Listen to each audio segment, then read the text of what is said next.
doesn't have a lot of finesse, a lot of style, but he's tough and he gets the job done. Well, for Dave to get the job done tonight, he must avoid the interceptions. He has 15 on touchdowns. Quite simply, defensively, Seattle must play their very best game of the season if they plan to keep this San Francisco team in check. Now, here's the Juice to tell us about the 49ers. Well, Joe, I tell you, among the 49ers players, there's a feeling of optimism. They feel since the second half of the Denver game 2 weeks ago, but they're finally playing with the intensity that they played with all of last year. There are two major question marks with this team, though. One, can Freddie Solomon, who was their deep threat last year, provide the big play at 32 years of age? Freddie had 10 touchdown receptions last year. He has none this year. And can Fred Dean still pressure the quarterback? He's only had 2 quarterback sacks this year, but fortunately, one was last week. He had a forced fumble last week. He had a few quarterback pressures last week, and they think if Fred Dean continues to play the way he's played in the past, and this 49er team plays with the intensity that they played with in the past, that they'll win here tonight, that they can win the rest of the season, go into the playoffs, and possibly, with all due respect to the Chicago Bears, go to the Super Bowl. In any event, they got a tough assignment tonight, Frank. Joe Montana on the sidelines, having a really fine year. But of course, if you compare it to last year, Super Bowl MVP, a tremendous year. And some of the criticisms and comments that have been made about Joe have absolutely been bizarre. We'll talk about that a little later on. The 49ers will be receiving as we look down on the field. They'll drop Carl Monroe, number 32, back there, along with Derek Harmon, who should see a lot of action tonight for Wendell Tyler. Tyler had a big game a week ago against Kansas City, but he has a very sore knee. Kicking off for Seattle will be Norm Johnson. Of course, a sellout crowd of 61,000 plus here in Candlestick Park. The field is in good shape. It's been raining for the past couple of days, but the field has been covered. And Norm Johnson, he does this with the most frequency in the NFL. Puts it into the end zone and keeps the team to a touchback. And out comes Montana, perhaps the most impressive of his stats into the night. He has had 1 interception in his last 225 attempts. Now that is truly remarkable. He leads the league in fewest interceptions with only 6. And Wendell Tyler will open. Number 26. He had 111 yards a week ago against Kansas City. And of course, back there with him is Roger Craig, having a tremendous year. 719 yards rushing into the night, averaging 5.4 a rush, 64 receptions. Just a remarkable year for Roger Craig, the third-year man from Nebraska. That's Solomon, number 88 on the move. 1st and 10, the 49ers. Wendell Tyler. And Tyler is met over on the left side. Keith Butler was there defensively for the Seattle Seahawks, who are ranked 6th in the AFC after 11 games. They operate from the 3-4, but they'll move Jacob Green around. They're fine pass rushing defensive left end, much as the Raiders move Howie Long around. Kenny Easley, what can you say about him? Arguably the best strong safety in pro football today, number 45.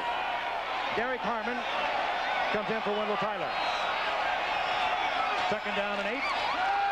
Montana tries to go underneath the Derek Harmon, and he is racked up by Bruce Schultz, the left linebacker for the Seahawks. I'll tell you, that last pass, it looked to me like Joe had his mind made up where he was going to throw the ball right now. Bruce Schultz was all over the wide receiver that time. Had he caught the ball, he wouldn't have gained any yardage. 3rd down and 8. The specialty players onto the field. And of course, the defense adjusts accordingly. Dwight Clark is split left by Bill Walsh, and Montana. Solomon up at the top of your screen. Roger Craig, a dangerous receiver out of the backfield. And Montana looks downfield, looking in the direction of Freddie Solomon. Incomplete, and the punting unit will come on. Well, that ball just got away from Joe Montana because Freddie Solomon had his man beat for the 1st down, and the ball just slipped out of Joe's hand. Yeah, I think you're right on the money that time, O.J. He was wide open. Joe wasn't under pressure. He just flat missed him. Max Runninger to punt. You're looking at Paul Scansey, and back there with him is Kenny Easley. Runninger, who has not kicked well this year, has a short kick that doesn't turn over, and this is easily. He slips at the 43 and sprawls to the 45-yard line. Good field position for Seattle as Craig comes on to the field. Not having the kind of year that he had a year ago when everything worked for this young man. Less than 50% completions 4 of his last 5 games. But he also leads the NFL with the big plays. He has the most 20-yard plays in the league, primarily to a youngster out on the wing named Darrell Turner, who has 24 receptions and 10 touchdowns. He is explosive. And then there's the great Steve Largent underneath. First down, Seattle. They're at their own 46-yard line, and Craig will put it in the air. He wants Turner right away. Turner had his man beaten. He was behind Dwight Hicks, who, of course, has been moved for free safety to the left corner, but Turner was there. Craig didn't get it there. Well, two things you've seen right away. One, the surface of this field is quite slick, and another thing is that they're going to test Dwight Hicks. One thing that we learned about Darrell Turner is that he can get up on his cornerback as quick as any receiver in football, and Dwight Hicks will have to give him a lot of room here tonight. It should open it up underneath for short passes on Hicks' side of the field. Hicks was a Pro Bowl free safety, a great one a year ago. He has been an ordinary cornerback. Ronnie Lott was a great cornerback, and he could turn into be a great free safety. It's second down and 10. Craig puts it out to Warner. And Kurt Warner stepping out of bounds, but not until he picks up first down yardage inside the 44-yard line of the 49ers. And you have to wonder what your linebacker Todd Shell was thinking of that time. Kirk put a little move down and faked Todd completely out of position. And Todd allowed Warner to get outside and get the first down. And in that case, Todd's responsibility would be to turn Warner back in where the pursuit was coming from. Warner over 800 yards rushing this year, coming off that severe knee injury that cost him all of last season. He loves the natural surface. He had 169 yards against San Diego on it. He had 136 against Denver on natural surface. So he likes to run on the grass. Warner. And cut off from inside. Warner up for a gain of about 3 yards before Michael Carter moves out there from nose tackle to make the stop. Make it a 2-yard pickup. It'll be second down and 8. And I asked Chuck Knox today how he was going to attack this San Francisco 49er defense, and Chuck's one of those basic football philosophy type guys. We have to get the ground game going. Well, I said, Chuck, you know, Warner only has a 3.9 average. That's not very good. Chuck says he can get the ground game going. It's going to open up everything for the passing game. So I look for him to try to run the ball at San Francisco a pretty good bit. Second down and 8. The ball inside the 43-yard line of the 49ers. Craig with a lot of time, and he flew into a lot of traffic. He had Turner working one-on-one with Dwight Hicks. He chose to go underneath to Charlie Young. Williamson was there. The linebacker, Keena Turner, was there. And that's part of the problem Craig's been having this season. He's thrown into coverage sometimes. You have 3 defensive players covering Charlie Young. Someone else on the other side of the field had to be one-on-one. And again, this is a problem Dave's been having this season. He's been misreading the defenses. All right, let's take a look at number 74, Fred Dean. He'll be playing at the top of your screen, the 49ers. Let's see if Dean can provide that pass rush he provided for the world champions last year.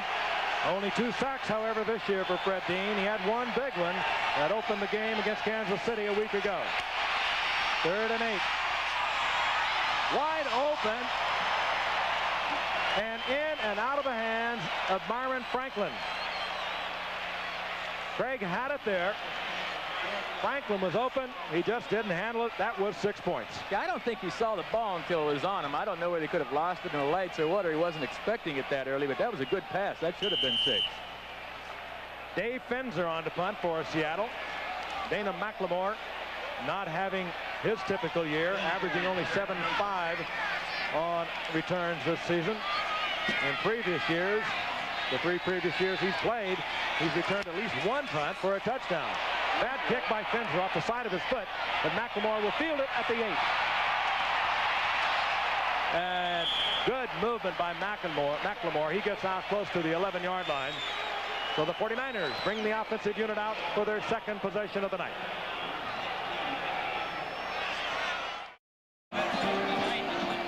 We did not do the sign, but it certainly expresses the feelings of all of us here at ABC, and of course the millions who watched the injury to Joe Theismann a week ago. And we'll be talking to Joe Theismann at halftime about his future and about the past week. First and 10, the 49ers on the field. We're in the first quarter. If you just joined us, 12:45 remaining. The Seattle Seahawks and the San Francisco 49ers, and there is no score. Roger Craig, right side, and Roger Craig hit from behind by Keith Butler in pursuit. Well, that's good defense right there. San Francisco came out with a 2 tight end in the lineup that time and left Dwight Clark off the field. Obviously, they're trying to run the ball at him some, but Seattle's defense rose to the occasion. Gray got back to the line of scrimmage. That was about it. He perhaps squeaked half a yard out of it. It'll be second down and long. The third wide receiver is in. That's Jerry Rice, the rookie from Mississippi Valley State. A first-round draft pick for these 49ers. You saw the movement, and the flags are down. Montana gets outside of Jacob Green, tries to go upfield with it. Tries to work it to Rice, but again, flags are down on the line of scrimmage. And then there was a late flag that was thrown. Our referee tonight is Bob McElwee rather. Preliminary indication, and this perhaps a discussion about that late flag that was dropped. Offside, number 79, defense, still second down. A simple offside. That will be marked off. The down will remain the same. We were talking about the condition of the field. Actually, this is the worst part of the field because this is the infield of the old baseball diamond. Until you get to the 40-yard line, this part of the field is particularly bad. I've seen 6 players fall in the warm-ups right in this area. Second down and 5. The 49ers at their 22-yard line. Montana tried to get it to Dwight Clark. There was a roll zone, and Montana put it out of bounds. And Joe Montana has gone through rather a hellish couple of weeks. There have been rumors, bizarre rumors, if you will, that have been flying all over the Bay Area for several weeks. Finally, and this is the state of sports today, I guess, Bill Walsh went public a week ago last Wednesday denying any drug allegations. There were bizarre stories about arrests here and arrests there. None of them were true. And then Joe himself had to go before the public and say, no, not me. But it is quite a statement on the state of sports today. Third down and 5. Underneath to Roger Craig. And Craig struggling to get the first down yardage, and I believe he'll just be short of it out over the 25-yard line. Great gains defensively there for Seattle, and it may be close enough for the measurement. As you can see, Craig, he's kind of hiding in the pack, and he's trying to run across the field. Now, this is a great play by Greg Gaines. When you look at a back like Roger Craig is averaging over 10 yards a reception. Normally, a back will average about 6 or 7 yards a reception, and Craig made a great play, but it looks like Roger Craig stretched for the first down. You heard the roar, and he got it by about an inch. What a year he is having. After 11 games, the game of last week, Roger Craig and Marcus Allen were tied at total yards from scrimmage. Incredibly, at 1,476 yards. Marcus Allen had 222 yards rushing and receiving yesterday. So Craig will be hard put to get back with Marcus Allen tonight. On first down, Montana. He can scramble with the best of them. Lays it up for Craig, and off his fingertips, and he had an open field in front of him. It'll bring up second down and 10. Hey, that was good defense that time. As you saw, Joe was trying to get the ball down the right side of the field. They were covered. He came back and just missed Craig. There are times that Joe will put a little more touch on that ball and drop it right into Craig, but he's not having the night that he'd like to have so far. Ball marked just inside the 26-yard line. Montana is 1 of 5 for 4 yards. 2 weeks ago against Denver, Montana had a terrible night, but came back last week and was superb against Kansas City. Second and 10, and it's picked off. Dave Brown, the veteran allocation. Got to give Dave Brown a lot of credit. He's voted for the 3rd year in a row defensive captain by his teammates, with a defense that had Kenny Easley playing in it. Eric Lane had no game. It'll be second down and 10.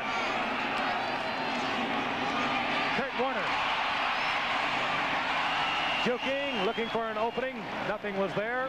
Warner gets 3. It'll be third down and 7. Jeff Stover made the stop. You know, Chuck Knox is one of your more patient coaches in the league when it comes to the running game. It looks like the running game's not going to do much so far tonight, but Chuck will stick with it. It's surprising, Joe, because the Seahawks are getting away with some unusually big splits in the offensive line, but what's happening right now is Michael Carter is doing a job on Blair Bush in the middle. 3rd and 7. Shotgun for Seattle. Craig overthrows and is picked off. Carlton Williamson has a blocker in front of him. McLemore is in front of Williamson. Williamson to the 5-yard line of Seattle. And what a play did Dave Craig make on that.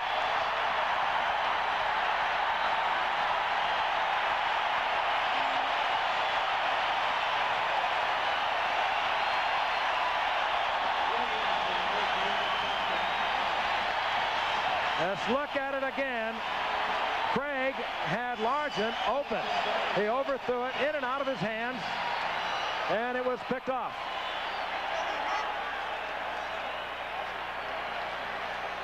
Williamson brings it back, and Craig, as you said, O.J., made a great play. McLemore was blocking in front. Craig managed to stay on his feet, get through the block, a diving tackle, but the 49ers have a first down goal to go inside the 6-yard line.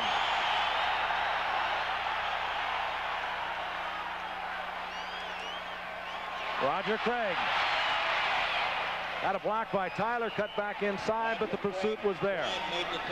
Works it to the 5-yard line. It'll be second down goal to go. Jeff Bryant in on that stop for Seattle. Well, thus far on every run that the 49ers have attempted, Seattle has gotten some good penetration by their defensive ends. Yeah, but you know, San Francisco hasn't tried to run up the middle once yet. You'd think they'd try and hit the middle of that line. Yeah, I would think so. Test it anyway. Time remaining in the first quarter. We have no score. A pair of turnovers. Seattle got one, but they turned it right back over to the 49ers, and they are down there threatening. Montana with a pump fake. Fires into the end zone. That's picked off by John Harris. I believe Russ Francis was the intended receiver. And a great effort by Carlton Williamson comes to naught as John Harris gets his 6th interception of the season. Well, this is one of those times Joe thought Russ was going to zig when he should have zagged. He thought he was going to turn around a little earlier, and he wasn't ready for the ball. So quickly, we have 3 turnovers. No points out of any of them. We'll be right back. Dave Craig, 1 of 5. 2 of the game's finer quarterbacks of a year ago. Montana and Dave Craig struggling here tonight in the early going. No score, 8:53 remaining in the first quarter. Seattle 1st and 10 at their own 20-yard line. Movement, and it did appear to be Charlie Young, the tight end, up at the top of your screen. A little sloppy down there. But you know, I'm looking at these quarterbacks firing these interceptions. Ball start, number 87, Poppin. And missing their receivers, and I can't quite understand it because the weather conditions are ideal. The wind is nil, the temperature's fine, there isn't any moisture on the field, so I can't quite pinpoint why they're missing. But it they is definitely are missing. It is a beautiful night. There was nearly 3 inches of rain here yesterday. The field was covered, however, and it's in good shape as they mark off the penalty. 49ers unable to practice here yesterday, and they anticipated a major parking problem around the area here tonight because parking lots were flooded, and there was a combination that somehow gave up the interception in the end zone a few moments ago. First down 15 now for Seattle. They move from their own 15-yard line. Eric Lane, and Lane gets out over the 25 to the 27, gets a lot of it back. It'll be second down and 3 as Ronnie Lott is there defensively for the 49ers. Eric Lane is normally a special team player for this team. He's the captain of the special team, even though Freddie Young went to the Pro Bowl last year as a special team player for the Seahawks. His uncle is MacArthur Lane, and the players really like Eric Lane. They say he gives everything that he has, much like his uncle used to do. They've started a different fullback in the past 4 or 5 games. Dan Dornick injured a knee. He's unable to go. Kurt Warner's hit, drops the ball, but he covers it quickly. He was really pounded by Michael Carter. And we saw Ron Brown, you see him at halftime, the gold medalist from our 4x100 relay team of a summer ago, run back a couple of kickoffs yesterday for the Rams. Well, Michael Carter took a silver medal in the '84 Olympics in the shot put, and he has turned into one fine nose tackle. Third down and 5. The 49ers and the Seattle Seahawks, 6-5 teams. They are getting in desperate trouble late in the season. We have no score from Candlestick Park. They really need this game, both ball clubs. As Craig misses Byron Walker. And Craig now having a tough night. Not the Craig we watched a year ago, I can tell you that for sure. Joe, you were saying there's nothing wrong with the conditions. I've never seen two quarterbacks this good play this bad ever. Yeah, you know, earlier I made a statement about not knowing why the interceptions have come about, but I really do with the last couple of them. I'll explain it later on. But I think Craig is pressing definitely. When you start off as badly as he has, quarterbacks sometimes have a tendency to press, and that's what he's doing. Off the side of Finzer's foot. McLemore gets it through the legs. McLemore is saying he didn't touch it. And they are saying he did. It went right between his legs. Keith Butler, you cannot advance it. That would be ruled a muff. He'll bring it back. And that is the old muff rule coming into effect. They'll bring it back. McLemore tried to fake it. It went between his legs. I think he knew he couldn't get it, so he tried to make it look like he didn't touch it. The official right on top of it. And another turnover, and if this is not the sloppiest thing we have seen this year, it is right up there with the best of them. It's certainly in one of the top 10. Let's watch again. It goes right between his legs. And it had to touch something there. And covered by Keith Butler. So the Seahawks have the football at the 49ers 29-yard line.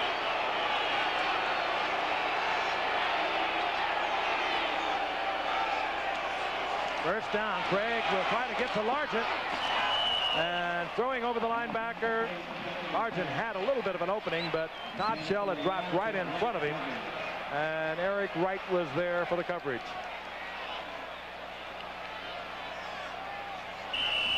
What a year Steve Largent is having. 55 receptions, the 8th consecutive, not consecutive, but the 8th season he has gone over 50 receptions in a season. That's an NFL record. What do you think about Craig, Joe? I think he's pressing. Some quarterbacks have enough confidence and style not to press when they get off to a slow start. Obviously, Dave doesn't. He's pressing right now. Second down and 10. Comes the blitz, is picked up. But Kurt Warner works on the left side for only a couple. A very unusual defensive alignment by the 49ers. They had Fred Dean line up at defensive tackle. Now Fred weighs about 230 pounds, a little light to be in there, and he rushed right up the middle as well as the middle backer rushed right behind Fred Dean. Third down and 7. Scansey is in, a wide receiver for Seattle. Byron Walker, number 89, Steve Largent, and Darrell Turner. The 4 wide receivers are in for Dave Craig.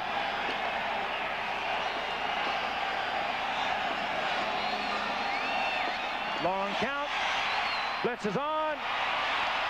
Craig tried to time it out with Largent. He was under pressure. The blitz was right in his face. He laid it up there, I think, just hopefully that he and Largent were going to be running the same zig-out pattern. Well, I don't think Largent saw the safety blitz. Carlton Williamson came late from the middle of the field, and Largent was running a corner pattern. If Largent had seen the blitz, I believe he would have stayed on his post pattern down the center of the field, and that's what Craig thought. Norm Johnson, 10 of 18 this year, not kicking as well as he has in previous years. He has a different holder over the past couple of weeks. It is Gail Gilbert, but he lost his favorite holder, Jim Zorn, at the beginning of this season. But this time, Norm Johnson puts it through the uprights, but a flag is down. Again, our referee tonight, Bob McElwee. That was from 44 yards out.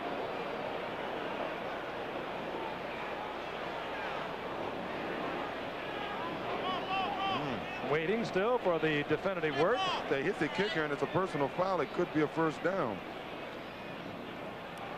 Running into the kicker, number 20, defense, 5 yards, automatic first down.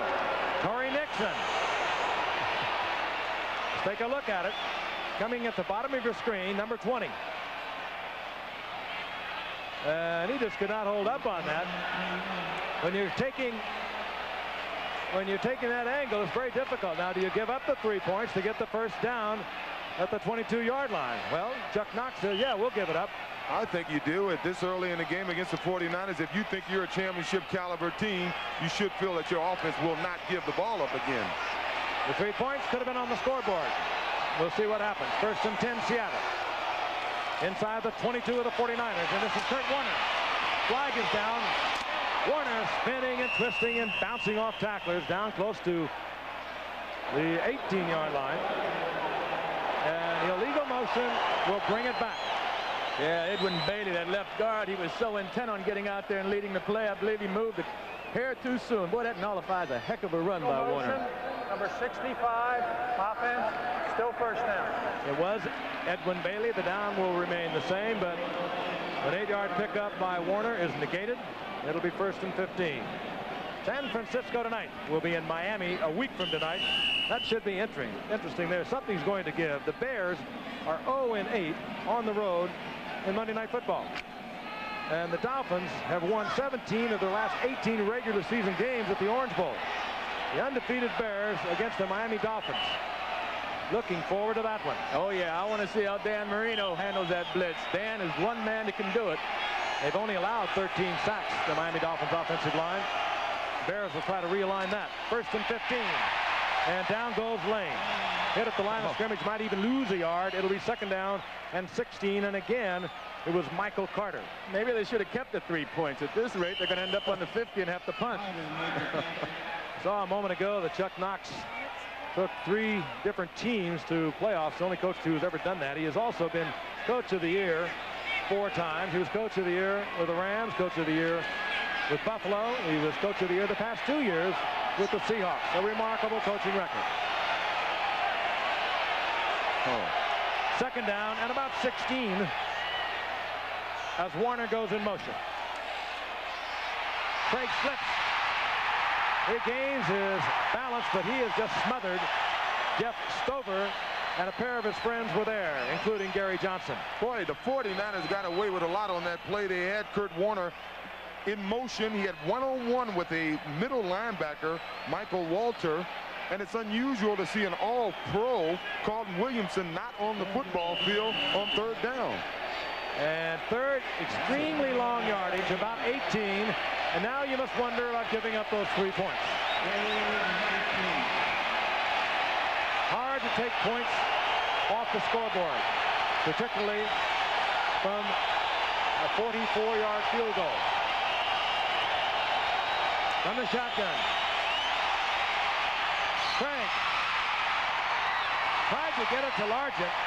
He wanted to go first to Scansey. Then he tried to look deep to Turner. He had a lot of time.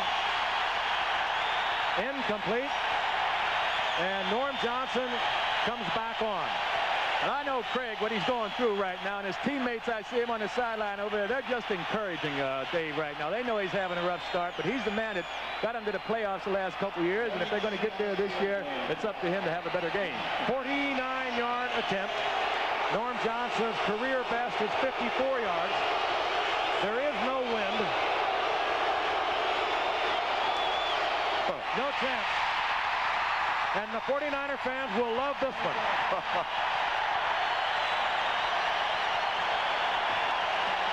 They took 3 points off the scoreboard when they got a first down penalty after they had made a 44-yarder. They missed from 49. It's been a very strange football game when so much is on the line for both the 49ers and Seattle. They are 6-5, both these ball clubs.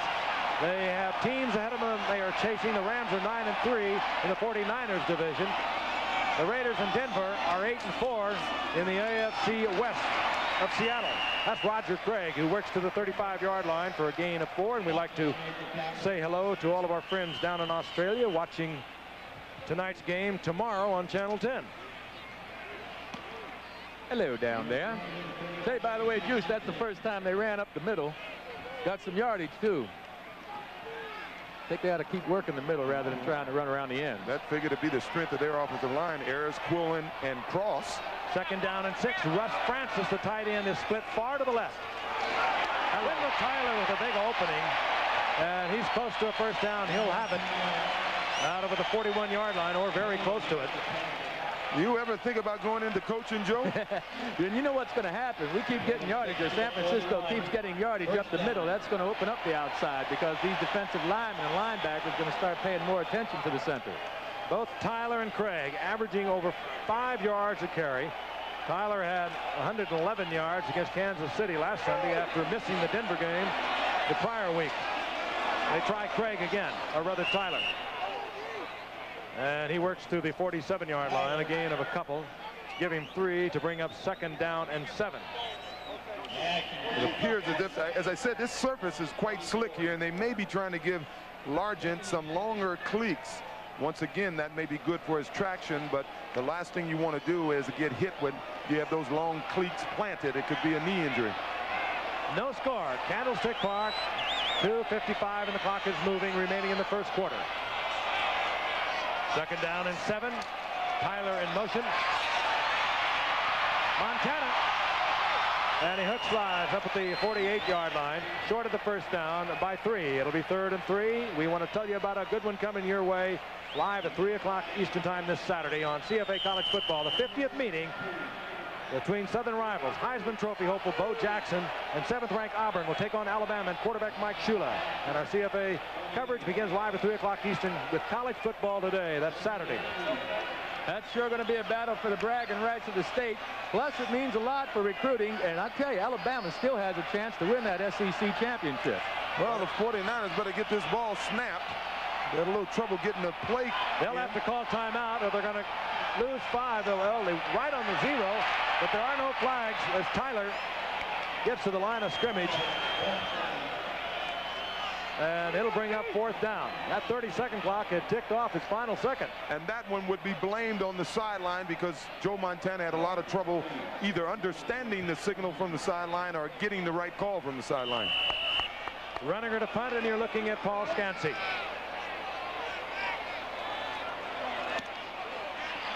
Beautiful punt by Runninger. Scansey at the 11-yard line. The coverage is good, and Scansey is buried at the 15-yard line. A flag is down at the line of scrimmage.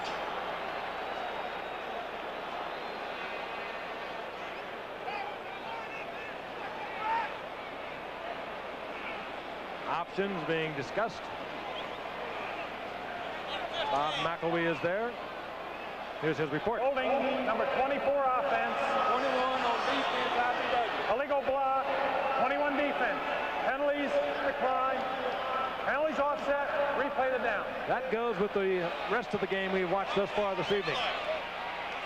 Penalty on both sides. They'll bring it back, kick it over again. They've had 5 turnovers. 4 turnovers, rather. 2 interceptions from San Francisco. They fumbled the ball once. And Seattle has given up the 1 interception. Now, that was just a bad pass by Dave Craig, but the 2 interceptions by Montana, actually one was caused by Jacob Green, the defensive end, and the other, Montana and Russ Francis just went together. Runninger will do it over again. And he pounds another beauty. Scansey lets it bounce, and it takes a Seahawk bounce through the end zone. And Seattle will have a 1st and 10 at their own 20-yard line. A punt of 52 yards, a net of 32. We'll be right back. Dave Craig, 1 of 9 for 10 yards, 1 interception. It's been a tough night. Both quarterbacks very ineffectual. 1st and 10, Seattle at their own 20-yard line. Craig hands off to Eric Lane. He works up close to the 24-yard line. It'll be 2nd down and 6. Ricky Ellison defensively there for the 49ers. Tell you, when you're a quarterback having a game like this, what's good is if you have decent teammates on your side to start with, because they can sympathize with you a bit. They know what you're capable of, and they just keep trying to encourage you. Come on, Dave, do the job. They know he can do it. They also know that Dave Craig, quarterback to 12-4 season a year ago. He's been the quarterback into the playoffs for the Seahawks the past 2 years. He'll get it on track as Kurt Warner works. They'll mark it over the 30-yard line, and that will be a Seattle first down. And it would appear that Chuck Knox is going back to the basics until we can settle things down. It's not a bad thing to do, particularly if you're Chuck Knox. And Joe, I know you know him. He was your coach with the Jets. When you get in trouble, things are going kind of crazy. Well, don't compound it. Settle down. Do the things you can do. That's first down here and there. One of the great reasons, or one of the reasons for Chuck's great success, actually, I played under him over at the Los Angeles Rams, too, and he really is a player's coach. He understands the game of football. He was a player once, and he just tries to encourage his players. He doesn't rip them down. The end of the first quarter, and it's the first quarter. I'm sure you would not like to have videotaped. We'll be back. Combined offense of the 49ers. And the Seahawks 62 yards. San Francisco has squeezed out 26 yards. Seattle 36. These two teams both 6-5. Seattle in the AFC West is chasing Denver and the Raiders. They are both at 8-4. A win tonight for Seattle. And the Seahawks will move to within 1. And they know they have the Raiders and Denver remaining on their 4-game schedule. The 49ers trail the Rams 9-3. A win tonight, and they still will be 2 behind the Rams in their NFC West. We begin the second quarter. 1st and 10, the Seahawks at their own 30-yard line. Kurt Warner. And Warner, gain of about 3. Heading out to about the 33-yard line. Carlton Williamson chased him out of bounds there. I tell you, you really can see a difference in Kurt on grass and AstroTurf. Frank mentioned earlier, Kurt has 200-yard games on grass on the only 2 games they played on grass this year. He seems quicker on grass for some reason. He seems to work a lot harder on AstroTurf to make a move. I think all backs would prefer to play on natural grass. 2nd down and 7. Warner over the 35 to the 37. It'll be 3rd down and 3. Warner, of course, exploded onto the NFL scene as a rookie in '83 with nearly 1,500 yards rushing. The opening game a year ago, knee damage, reconstruction surgery, and has really got it all back together. He's been playing on a very sore ankle for the past few weeks, but he appears to be all together tonight. They mark it inside the 37, so it's 3rd down and 4. 4 wide receivers in for the Seahawks. Craig, I don't know who he had in mind. There was not a Seahawk within 5 yards of that pass. And he didn't have to throw the ball. He wasn't under a great deal of pressure. I don't understand what kind of pass that was other than a poorly thrown one. I wonder if maybe he saw the Seahawks standing on the sidelines and thought that he was the open man. I don't know. Or maybe 81. That, of course. Well, Darrell Turner could have had Darrell Turner could have messed him up. In any event, it's 4th down, and Finzer will have to punt.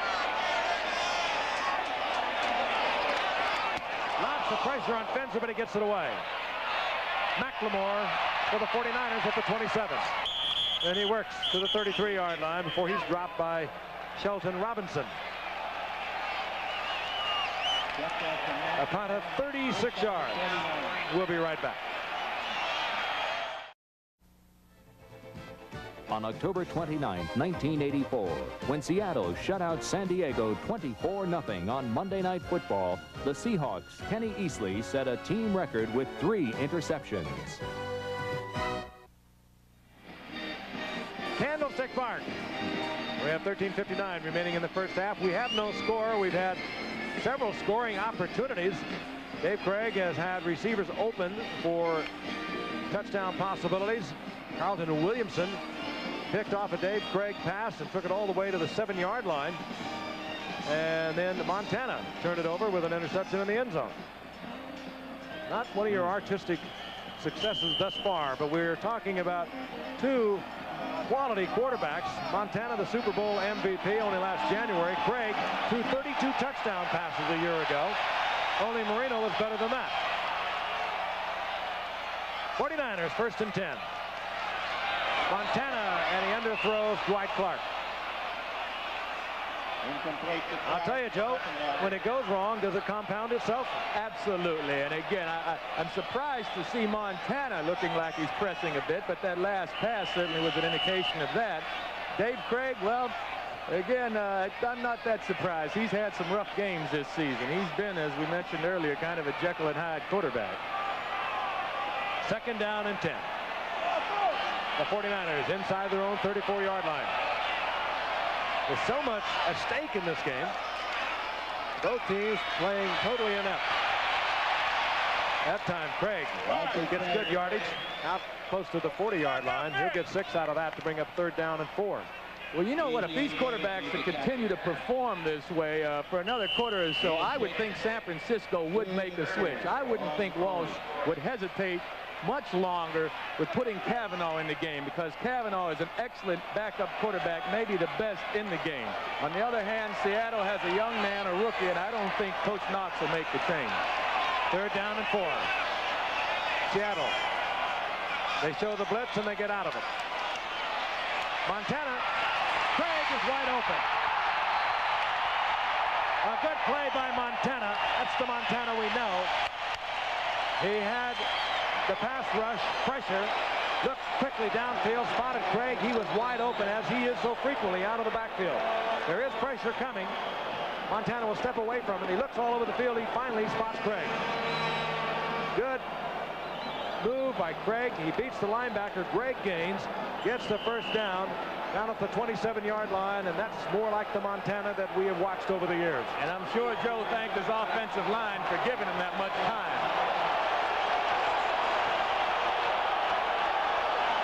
Wendell Tyler in the game.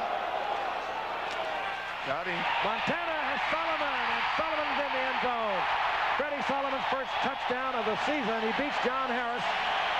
6 points on 2 consecutive completions. And Montana, I think, still looking a little upset with the way things have gone thus far. But he puts the 49ers on the scoreboard.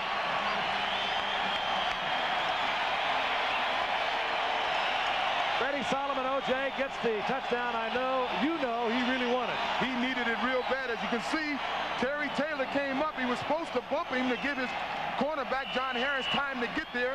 He didn't bump him. Freddie eluded him, got open, and now he's tied with William the Refrigerator Perry for 1 touchdown reception on the season. All right, Ray Wershing for the conversion. So on 2 consecutive Montana completions, the 49ers put the first points on the scoreboard here in San Francisco. They lead Seattle 7-0, and we'll be right back. 2 of those 3 completions were consecutive, and Montana found Freddie Solomon in the end zone. Wershing the kickoff. Randall Morris is back along with Scansey for Seattle. It'll be Paul Scansey. And the former Steeler moved from the 10-yard line. Big opening. And Scansey gets out close to the 35-yard line. We're going to pause 5 seconds and allow our stations along the line to identify themselves. KGO-TV, Channel 7, serving the Bay Area. The 49ers lead the Seattle Seahawks 7-0 in a very important game for both teams. The Seahawks 6-5 in the Western Division of the AFC, trailing the Denver Broncos and the Raiders, who are at 8-4. The 49ers trail the Rams with a 6-5 record. The 49ers, the Rams are 9-3. The 49ers desperately need this game, and they lead 7-0 with 12 minutes remaining in the first half. 1st and 10, Seattle at their own 35-yard line. Craig had Largent open. The ball deflected. Batted away by Michael Walter, the linebacker.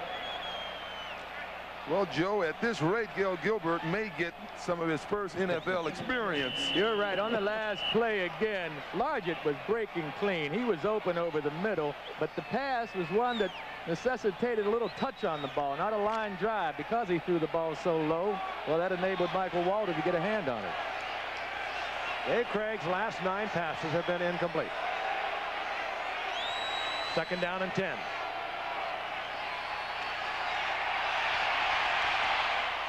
Flag goes down, and Kurt Warner compounds things even more for Dave Craig. And the penalty will work against Seattle.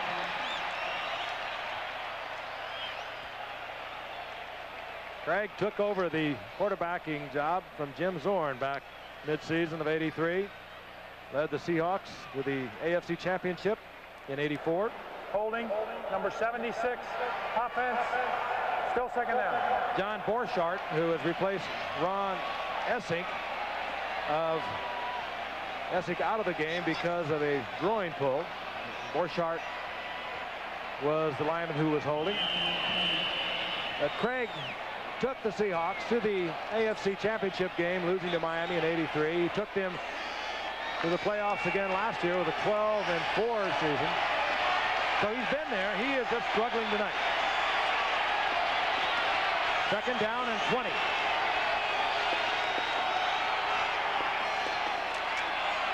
Kurt Warner spins inside. He is popped as he looked for some sort of a gap. Gets about 3 yards out of it, but it leaves Dave Craig in extremely long yardage on third down. You know, unlike a baseball situation when your pitcher's having a tough time, you know, you can go to the bullpen and bring someone else in. This football game here in the NFL, these backup quarterbacks don't get much of a chance to practice, and Seattle really, well, they have an inexperienced young man behind Craig. Third down, 17.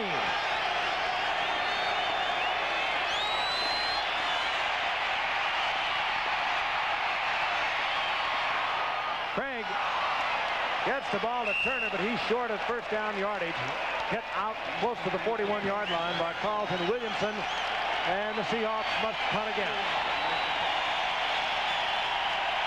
And now a 49er ovation from the partisan crowd for the defensive unit.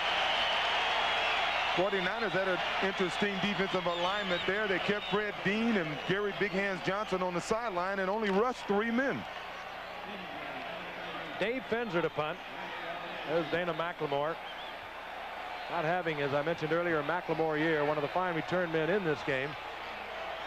Earlier, he mishandled the ball and gave Seattle an opportunity that they didn't capitalize upon. Here comes McLemore.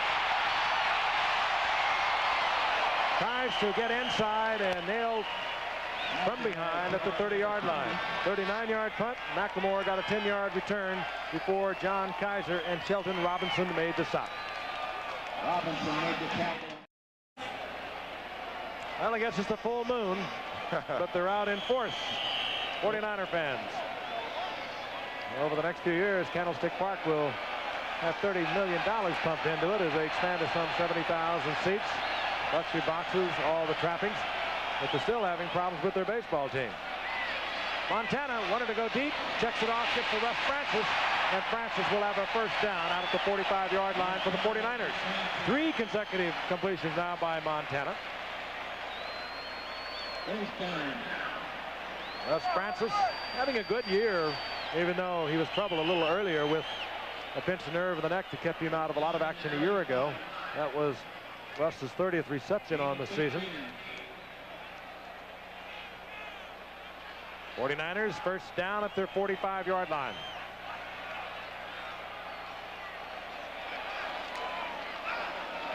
Roger Craig. And Craig is dropped after a gain of a couple. Wendell Tyler dropped by Schultz. Wendell Tyler, rather. Bruce Schultz defensively there for Seattle.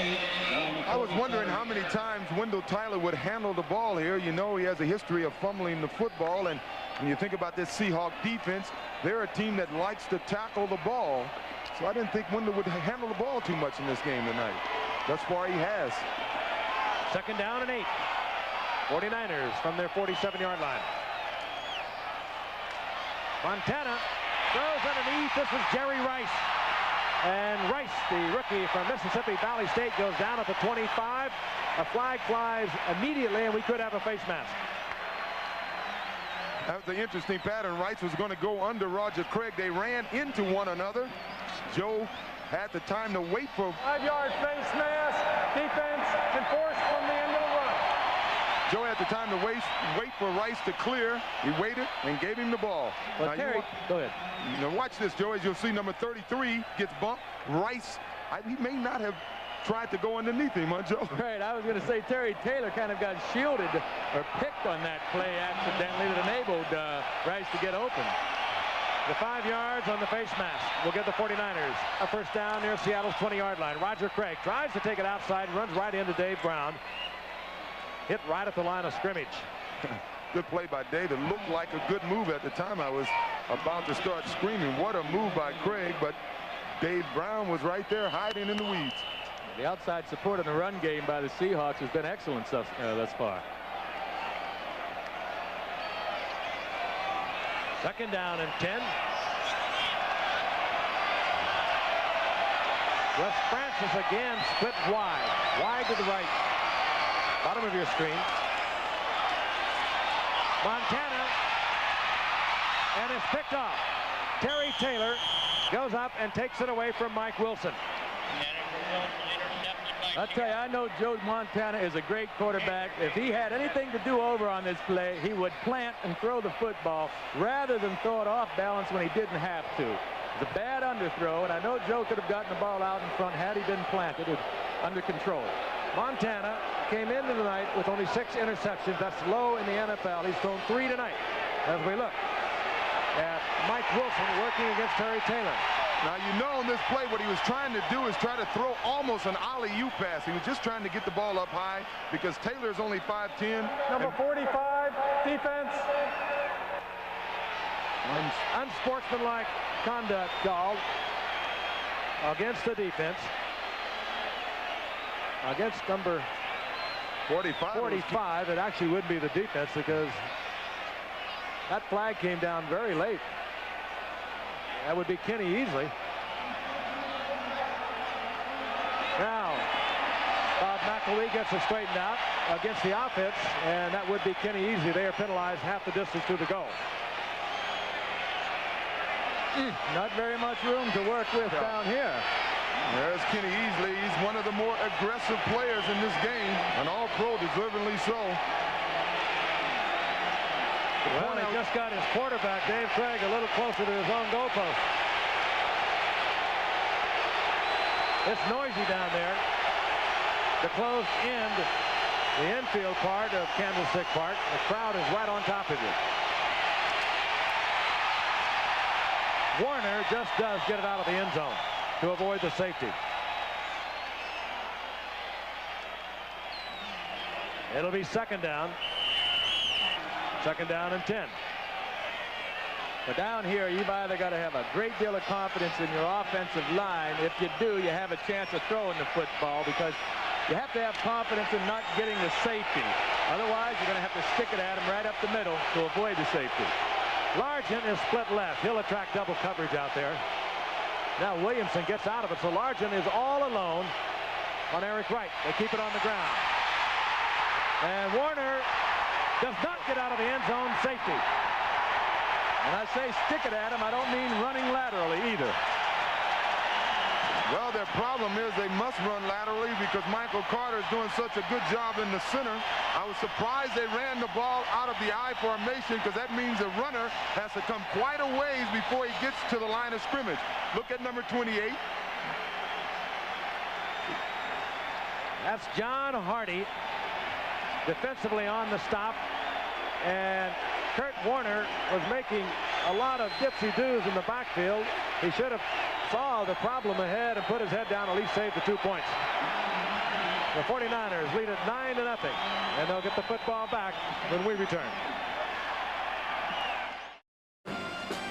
Following the safety, the team that got the safety puts the ball in play from the 20-yard line. That, of course, the Seattle Seahawks. You can do it either by the punt, and that's what the Seahawks are going to do, or by a place kick. Dave Finzer will punt, however. Dana McLemore is back along with Derek Harmon for the 49ers, and this will count as a kickoff return. Can you have an onside punt? Yeah. Finzer hits a beauty. McLemore from the 25-yard line. lowers his head and just bowls his way out over the 40-yard line of the 42, and the 49ers, with a 9-0 lead, have a good field position. There's your I formation, O.J. I think that's a bad formation to be in the end zone. Watch number 22, Eric Wright. He'll penetrate and he'll catch Lane in the backfield. And when they went outside, I think Kurt thought he was going to have some room outside, and Lane didn't get clear and got blocked in the backfield, and he got caught in the end zone. Still remaining in the first half, 7 minutes and 11 seconds. The 49ers leading 9-0 now. First and 10 at their own 42-yard line. Montana out of the pocket. And steps out of bounds, short of the first down, but across midfield in Seattle territory at the 49-yard line. A week from tonight, we'll be in Miami. Interesting to note that Chicago Bears are 0-8 on Monday Night Football on the road. The Miami Dolphins have a remarkable record in the Orange Bowl. They have won 17 of the last 18 regular season games they have played at the Orange Bowl. Something's got to give. Marino's offensive line has given up the fewest sacks in the NFL this year. And, of course, the Bears are going to try and crawl all over it. And we'll be there to bring it to you next Monday night. That's Wendell Tyler. Close to the first down. I know this defensive team of the Seahawks, they're just telling themselves, hang in there, fellas. We know this offense will get going. 9 points. We're not out of this hunt yet. If they can hold San Francisco scoreless here or to 3 points, they still have a good chance to win this game, and that's what they have to be telling each other. Let's shut them down now. Our offense will come to life. Tyler short of the first down. I thought they were going to at least measure it. Oh, that'll be received well. That referee, that man better change his number before he leaves here after moving the ball back. Third down, it looks to be about a foot. Montana does it himself. And Joe took the pressure off the headlines from that time.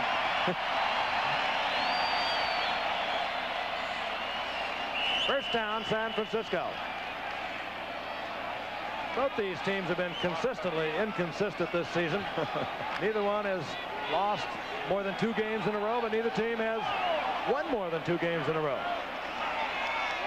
But here they are, still battling for playoff possibilities. Montana. Solomon dueling Terry Taylor.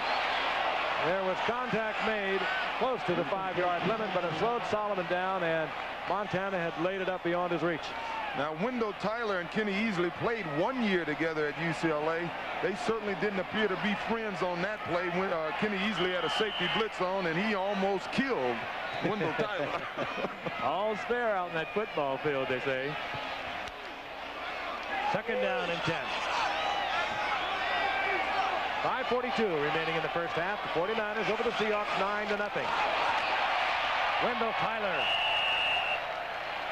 Tyler to the 42-yard line of the Seahawks. Gain of 5. It'll be third down and 5. No, we were talking earlier about Freddie Solomon not making the big play for this 49er team. We saw on that last play that he had his man beat. He was wide open. He was just overthrown. Now, I saw on a number of occasions this year he had his man beat, but the ball just didn't get to him. Carl Monroe lines up in a sort of stacked flanker at the bottom of your screen. He's number 32, and he'll be wide open. Dwight Clark is also there. Dwight Clark had beaten Terry Taylor. Monroe had beaten his man, and Montana could not get it to Clark. And I got news for you. Jerry Rice had beaten his man going down the sideline. That was an interesting formation. I don't believe I've seen one quite like that before. They had 3 wide outs lined up behind one another, and Monroe broke across the middle and was wide open. Looks like one you'd see in Central Park. They only had 2 defenders covering the 3 guys. They draw it out. You go deep, you go short. Moninger to punt. Looking for the corner. And not as good as he wanted, I'm sure. Got to give credit to that Seahawk defense. They mark it at the 13-yard line. So Seattle has a first down and 10. Auburn against Alabama. Live at 3 o'clock Eastern Saturday on CFA College Football right here on ABC. 7th-ranked Auburn taking on Alabama. And, of course, Auburn with the great Heisman Trophy hopeful Bo Jackson, but on the line for Alabama too, Joe. Right, the SEC championship can be had, and I'll tell you, this Mike Schiller's developed into quite a quarterback. Reminds me a little bit of Kenny Stabler. Doesn't quite have the arm that Kenny had, but he sure has developed into a good passer. And of course, Bo Jackson, over 1,600 yards already. You'll see it right here Saturday on ABC. This is Kurt Warner, right side. Works for 2, perhaps 3, before he's dropped by John Hardy. Well, as I mentioned earlier, the Seahawks are getting away with some tremendous splits in their offensive linemen. And what they did on that play, what was happening up until now, is Michael Carter's been doing a job over the center. What they did on that play, they had a halfback come and cut Michael Carter. Sort of a dirty play. Yeah, they don't like to get cut. Seahawks need a big play before they go in at halftime. 4:22 remaining, and they are down by 9. Largent's wide open. A flag is down as Largent comes down with the football a little short of the first down. But again, the flag is down. Oh, Steve might have pulled a trick and pushing off there. Steve Largent pushing off the defender. Let's watch him again. Rapidly putting himself in the NFL record books, and he hasn't been around that long, but he does make slight contact with Eric Wright. Boy, I'll tell you, that is a close call. Could be called a cheap call too. That was pretty. That was close. Well, one thing must not happen here for Seattle, and that's for Dave Craig to lose his confidence. Now, he's been around the league for a while. There's Chuck Knox, and by the way, the Seattle Seahawks bench and press box calls the plays out there, and I hope that they haven't lost confidence in Dave Craig. They need to go back to their original game plan, because earlier when they were trying to pass the football, he had open receivers. He just wasn't getting the ball to him. The offensive pass interference takes the Seahawks back inside their 10-yard line. And now they bring in 4 wide receivers. Daryl Turner's in there, Scansey, Steve Largent, and Byron Walker. It's still curious that in an obvious passing situation, Fred Dean is on the sidelines. 2nd and 15.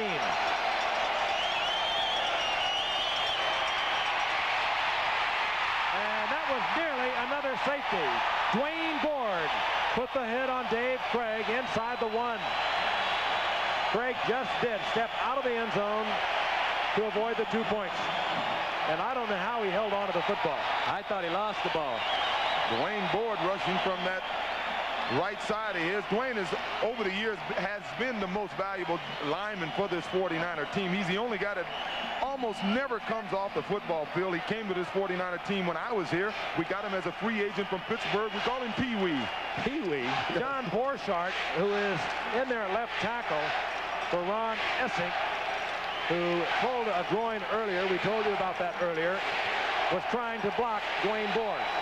He didn't make it.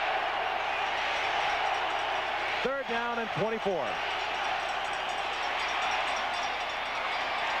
Eric Lane will give the Seahawks a little bit of room to bring out their punting unit. The Fenzer will still be punting from the end zone.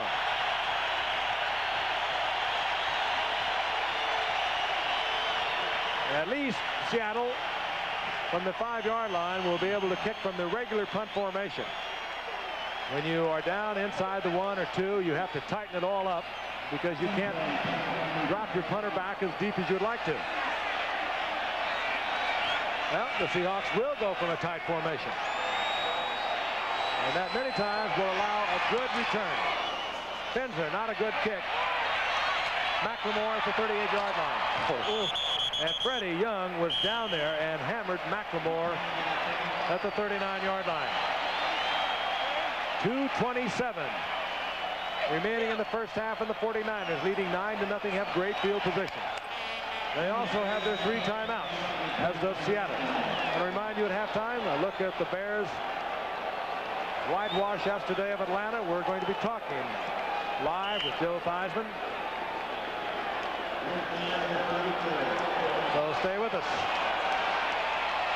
49ers trying to win tonight to stay within 2 of the Los Angeles Rams. They meet the Rams right here at Candlestick Park in 2 weeks. Roger Craig A yard, and that's about it. It'll be second down and 9. Picked up by Braun.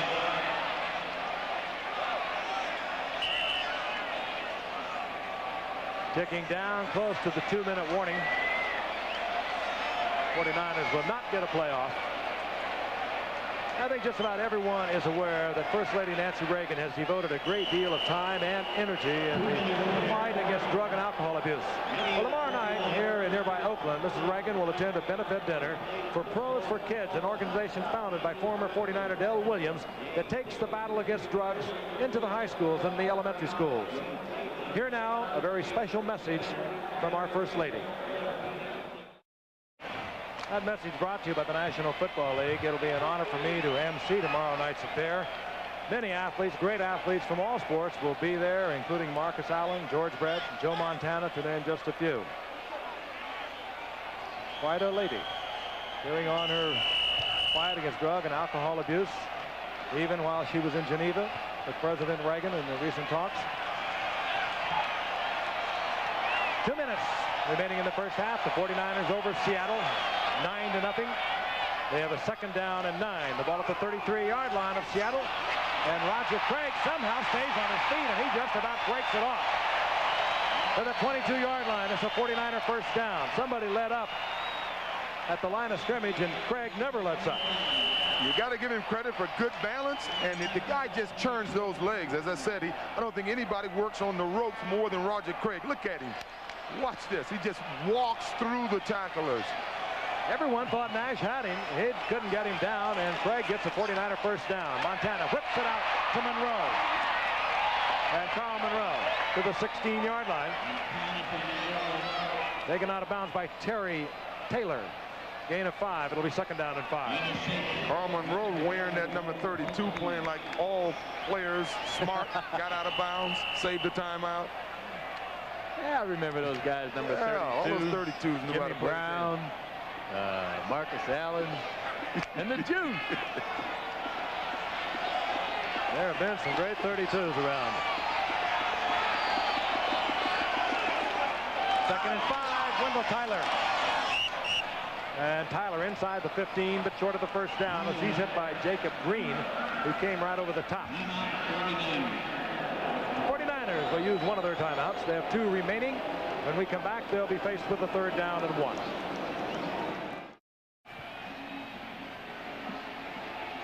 Joe Montana, he's gone through this crazy year. I mentioned earlier, didn't have quite an opportunity to finish a couple of weeks ago with so many rumors flying around, drug involvement. They were bizarre rumors. He was arrested here, he was arrested in Detroit, arrested in Atlanta. Stories are breaking out all over the place, and Bill Walsh finally called a press conference, denied it all. They looked into it, and Joe Montana really suffered through that. He came to his own press gathering the following day. This was a week ago last Thursday, and said, look, life is miserable. I can't even go out anymore. But again, it's quite a commentary on the state of sports in this country today. A bad game, a bad season, and you're defending yourself. This is Derek Harmon. And contact made between Dave Brown and John Frank.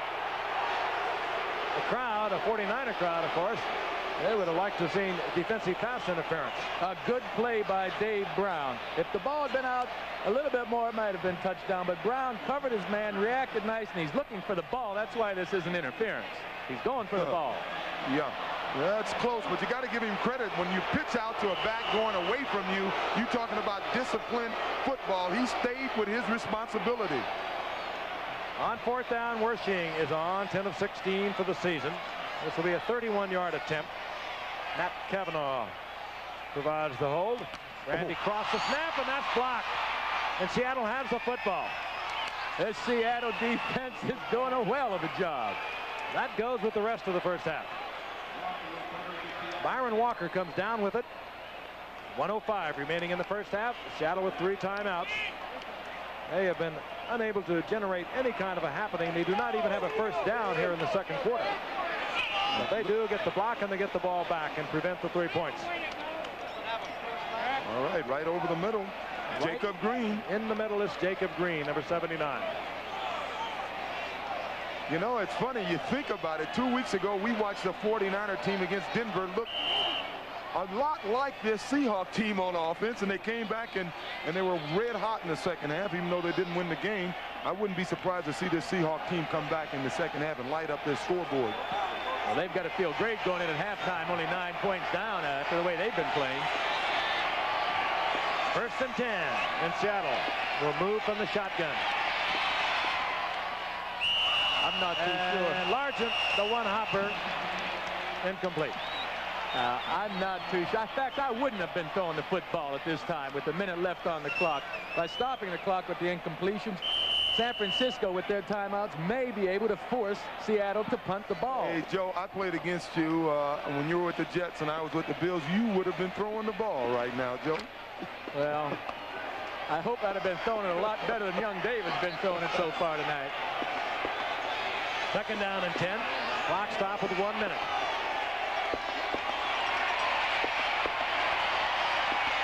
Craig forced to throw underneath. That's Byron Walker. It's incomplete. He throws it behind him, stops the clock again with 53 seconds. And now, Joe, I think what you were talking about is going to happen no matter what Seattle does. San Francisco has 2 timeouts. And Finzer has not been punting well tonight for Seattle. It could be that the 49ers will have another scoring opportunity. Well, if Seattle doesn't pick up a first down here, San Francisco will have plenty of time with 2 timeouts to get in field goal position again. Maybe they'll run the football here and force the 49ers to use one of their timeouts. Craig in the 2nd quarter, 1 of 5 for 12 yards. Oh, boy. A lot of pressure on Craig. That was Fred Dean right in his face. And Craig is complaining that one of his receivers was being held, and now a flag is down, and the preliminary call is going to be against Craig for grounding the ball. Number 17, offense, loss of down. Well, Dave had no case that time. You could tell by the way he released the ball, he was simply throwing it away. I'll tell you one thing for Dave Craig. He will probably never in his lifetime have a half like this. But what I don't understand is why Seattle is given a chance or the opportunity to San Francisco to score again before the half. Heck, only being 9 points down after the way they played the first half, you'd think they'd be happy to take that. McLemore is back. Finzer again from the end zone. 47 seconds on the clock, and the 49ers have 2 timeouts. Finzer puts it up high, but short. The fair catch called for by McLemore at the 41-yard line. And 40 seconds remain on the clock. The 49ers could get something more out of it. Hey, that's a kind of offensive philosophy that really gets your defense a little upset at you. Jeez. Montana steps into the huddle, licking his chops. I think he was almost in the locker room. Yeah. But they get it back. Great field position.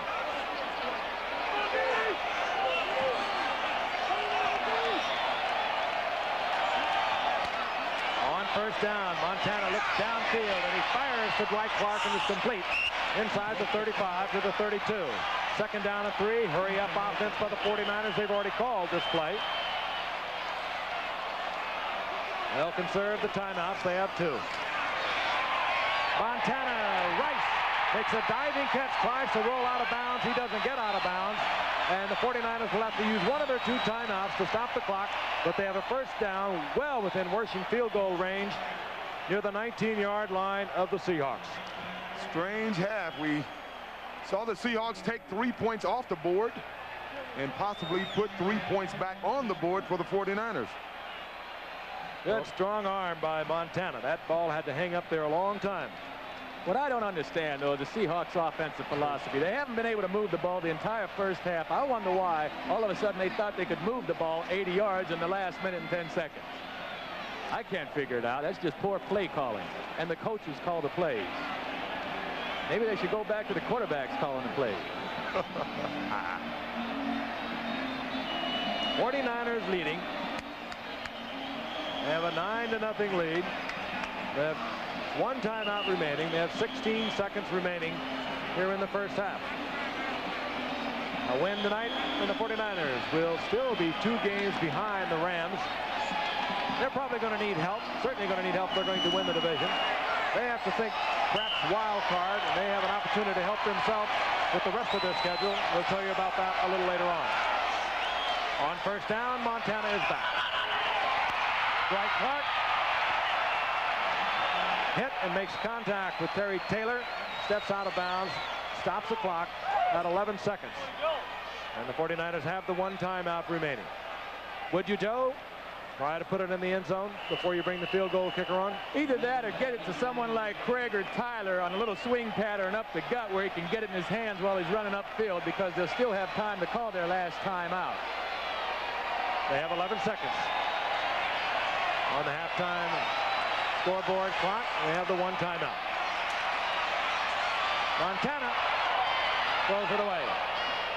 6 seconds on the clock, and we will see Ray Wersching. Wersching has, for the year, not been having one of his great years. At end of tonight, he was 5 in a row. Had one blocked earlier by Jacob Green. Even if Wersching gets this kick, Seattle must feel good about going in just 12 points down. 32-yard attempt. Wersching splits the upright, and time has expired. And for Seattle, the way they played, only giving up 12 points is almost a moral victory. I think we'll be back with our halftime activities in just a moment. Right now, this from our stations. Components of the new vision of Kodak. The wheel spins tonight at 10 on Channel 7. Saturday on CFA College Football. It's the golden anniversary of a Southeast Conference Classic. In the 50th meeting of these national powers, 7th-ranked Auburn takes on their conference rival Alabama. The fierce Tiger attack is led by Heisman hopeful Bo Jackson. The Crimson Tide's offense is led by quarterback Mike Shula, as they still have hopes for a Sugar Bowl bid. Premier players in a premier matchup. And keep up with all the day's matchups with Beano Cook, Doug Flutie, and myself on College Football Today, live at 3 o'clock Eastern, Saturday on ABC Sports. Halftime at San Francisco, the 49ers over Seattle 12-0. Lots of action yesterday, and it's that time of year, sticky time for teams thinking about playoffs, but that's not the case for the Chicago Bears.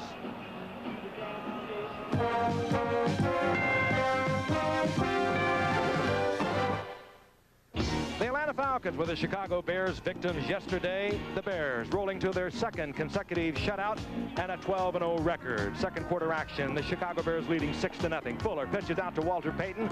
Payton sprints down the sidelines 40 yards, another Bear touchdown, as Payton rolled to an NFL record-tying 7th consecutive 100-yard game.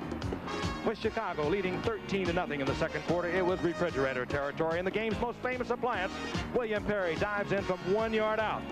That made it Chicago 20, Atlanta nothing. And in the fourth quarter, the Falcons' Bob Holly is back looking for a receiver. He'll be sacked by number 70, Henry Wachter, and Richard Dent for the safety. Chicago took a 29-0 lead. The final score, the Bears another shutout, 36-0 over Atlanta.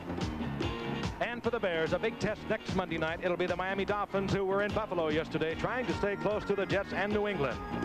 Dan Marino is back in the second quarter with Miami leading 7-0. And look at the time he has. His offensive line, even though decimated by injuries, has given up the NFL's fewest sacks through 12 games. Marino had the time. Dan Johnson was open, 15 yards, a touchdown. Miami went out on top 14-0. Action in the third quarter. Miami leading 14-7. Quarterback Bruce Matheson is back from the shotgun. He scrambles right. Looks deep downfield for his speedster Jerry Butler, and Butler is there. The defender slips. Butler takes it in from 60 yards out. That knocks things at 14 all. But Miami came right back. Fourth quarter action. Miami leading 17-14. Dan Marino hands off to Tony Nathan. 4-yard touchdown. Miami defeats Buffalo 23-14. So the stage is set for next week. Here on Monday Night Football, the Bears defense and Walter Payton against the quick trigger Dan Marino and the two marks, Duper and Clayton.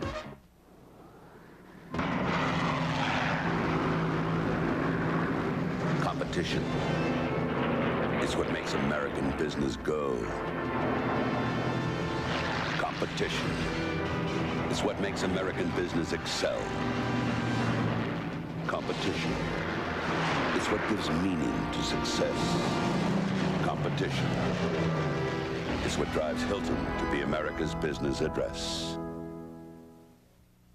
Wednesday, it's a special night for MacGyver. An oil rig fire burns out of control. Dynamite wouldn't hurt. And to shut it down, he's forced to make a suicide run.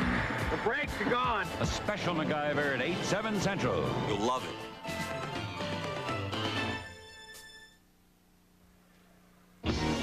Yesterday at Giant Stadium in New Jersey, the lead for the AFC East was on the line. The Jets and the New England Patriots. Third quarter action, the Jets leading 6-3.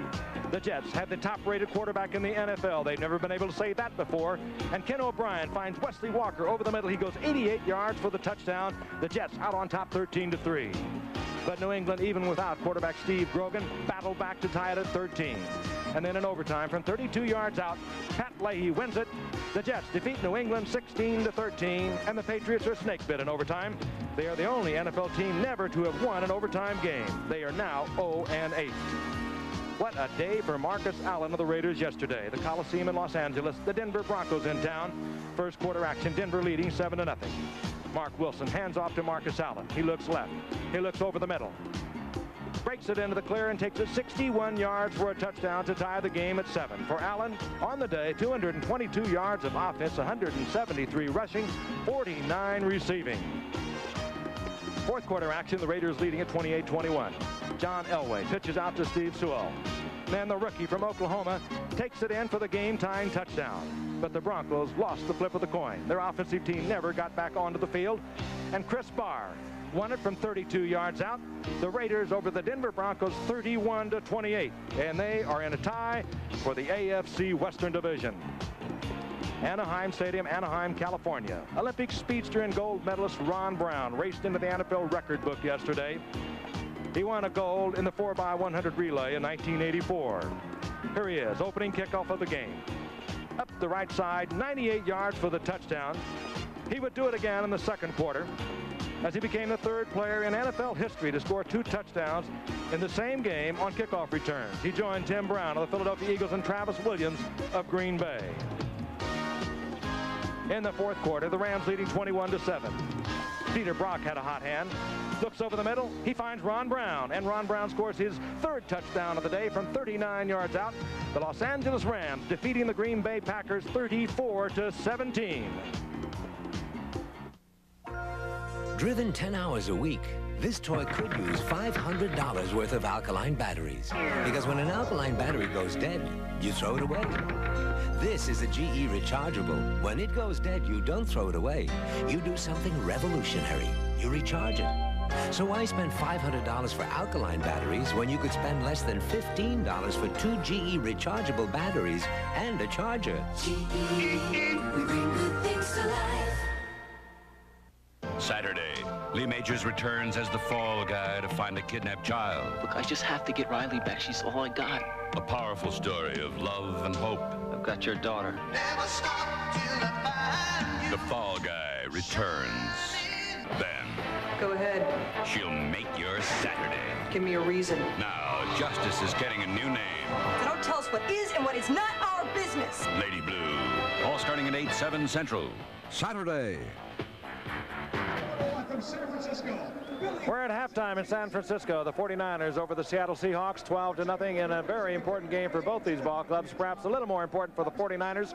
But for Seattle, a win tonight and they could control their own destiny. They win the rest of the games, well, they would win their division. If you were with us a week ago, last Monday, the Washington Redskins playing against the New York Giants. One of the worst things I've ever seen happen in pro football happened in front of us, and it happened to a friend, Joe Theismann. Joe Theismann is joining us live now from a hospital in Washington. He had a compound fracture of the right leg. It was a tremendous shot that he took. The weight, as you saw, if you were with us, snapping the right leg. And there was some question as to what would ultimately happen to Joe. Here is Joe's right leg now. We talked with him a few minutes ago, obviously in great spirits. Joe, we watched it yesterday on both CBS and NBC, and I think there are a lot of people, and particularly a lot of people who are not close to this game, might wonder. You said, yes, I will be back. I will come back and play. Let's talk about why, Joe. Well, Frank, first of all, I'd never envisioned myself leaving the game of football on a stretcher. I envisioned myself making a determination as to when I wanted to leave. Much like, you know, you're in a little bit of a different situation. I think you were forced out of the game a little bit prematurely. Joe left the game because he moved to where he wanted to. O.J. left the game again because he wanted to, not necessarily because they reached the point when they deliberately had to. I feel like I want to make the decision when I leave the game of football. Right now, my spirit says I want to go back and play. My mending process is really going to be the determining factor as far as how my leg progresses through the next 8-10 months. You're 36 now, Joe. You would be 37 when you would make that comeback. Any doubts about being able to do it? I mean, say the mending process is what all the doctors seem to think that it will be. Any doubts yourself personally? No, not really. I don't have any doubts that my leg's going to be able to come back to a reasonable state, so I'll be able to play football. And the fact that I'm 36 and 37, these are things that have been stated and misstated and I think overstated throughout the course of a year. I still feel like I can compete with any 25 or 26-year-old football player. So as far as my age goes, I don't think it's a factor. I've been very lucky. I've managed to stay relatively injury-free. I can't say injury-free anymore, but I can say relatively up until this year, and it's sort of going to be a rededication for me. I'm curious to see if I have it inside and have what it takes to want to get back. It's almost a test for myself. Joe, I know sometimes when a football player is injured, it's tougher on the people that are around them. They suffer perhaps even more than you did, as I have, and Joe Jay and Joe Namath, and Kathy Lee Crosby is with you right at the moment. She's been with you, your sidekick, for the past year. I know that. She, of course, saw that happen. Your thoughts, Kathy Lee? Frank, I just lost my earpiece Frank, right here. This is one of the... This is on camera. Anyway, I heard the last bit of it, but it was shocking when I saw that he didn't get back quickly. I knew that that he was injured, and I didn't know how badly. And all I could think of was just to get there and see him and make sure that it was all right. And I happened to arrive just at the time that they were loading him into the ambulance, and it's a sight that I'll never forget. Mainly because there's something, you wish you could do anything. Well, we had to wait for her, too, because she doesn't know Washington that well, and I was afraid she wasn't going to be able to find me. So I asked the ambulance drivers just to hang around, wait till Kathy Lee got there. But Frank, I knew he was all right when he said, you know, Kathy Lee, I think this is not saying much for my punting career. I think it's over. Well, guys, we want to thank you for joining us. We're about ready to get the second half underway. The Seattle Seahawks and the San Francisco 49ers. It goes without saying, all of us at ABC, all of us in the world of sports, I know, which Joe Theismann the very best. Thank you once again for being with us. Thank you. This is Dick Clark inviting you to a special anniversary party celebrating 33 1/3 years of American Bandstand. It's a 3-hour spectacular with the biggest names in pop music. American Bandstand's 33 1/3 celebration. You'll love it. An ABC News Business Brief brought to you by Kellogg's Apple Raisin Crisp. Now from New York, Dan Kortz. Good evening. Car sales were sharply lower again in mid-November. The slump began when discount financing ended. But home resales increased last month as mortgage rates stayed low. New York Senator D'Amato today introduced a bill that would sharply cut credit card interest rates.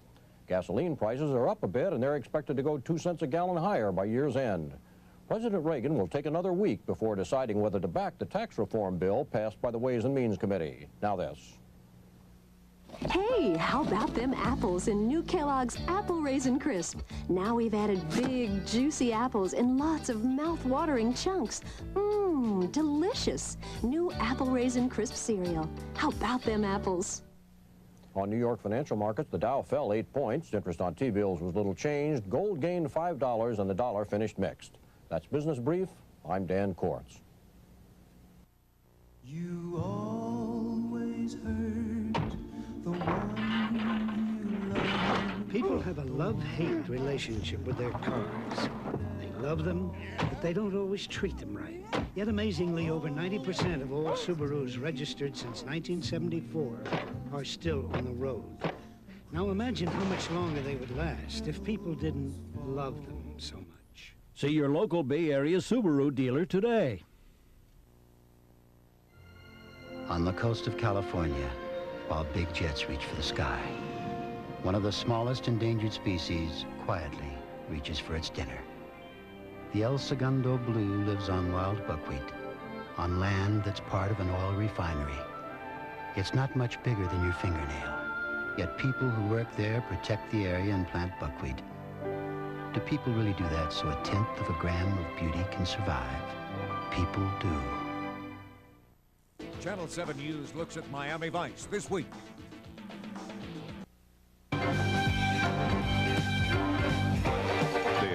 ABC Sports Exclusive is being brought to you by Nissan, builders of technologically advanced cars and trucks for over 50 years. By Bud Light, everything else is just a light. And by Radio Shack, your Christmas electronics store.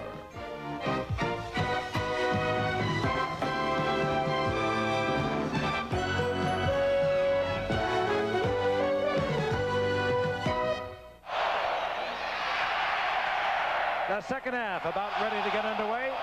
The 49ers kicking off to Seattle. Randall Morris is deep across Scansey for the Seahawks. And Ray Wershing puts the foot to it. This will be Scansey from the 10-yard line. And Scansey over the 25-yard line, close to the 28-yard line, tripped up there by Milt McCall. And Dave Craig comes back out. He was 2 of 15 for 22 yards, had the one interception. He was sacked twice. And the young man, well, the only place you can go from the first half for Dave Craig is up. Again, he was the quarterback a year ago when the Seahawks were 12-4, went to the playoffs. He was the quarterback when the Seahawks went to the AFC Championship the year prior to that. First down and 10 for the Seahawks at their own 27. Largent tries to make the diving catch. It's incomplete.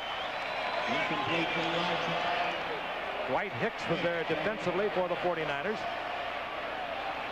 Steve Largent, the 5th place in receiving all time in the National Football League, coming in tonight with 600 receptions. Ray Berry is in 4th place with 631. Had another 50-yard season. That means the 8th time that Largent in a 10-year career has caught at least 50 passes. That's an NFL record. Largent was open that last time, and Dave was late getting the ball out there. Second down and 10. Kurt Warner. And Warner over the 30 to the 32-yard line. Gain of about 5. It'll be third down and 5. And let's take a look at the stats. And they'll be mostly in double digits because that's what transpired in the first half, in case you were not with us. It was not a thing of artistic beauty whatsoever on the part of either team. As we evolve to the halftime stats, Seahawks did not get a first down in the second quarter of the first half. They're looking for one right here from their own 32 with a third down and 5.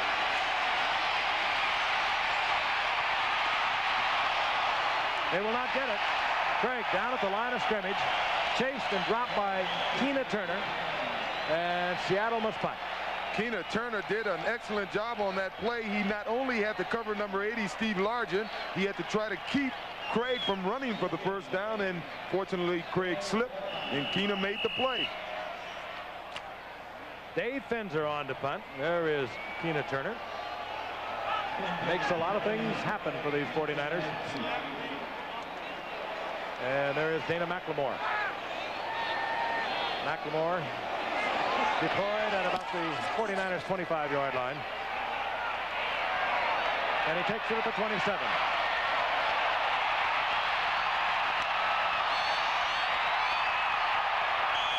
Fine running by McLemore.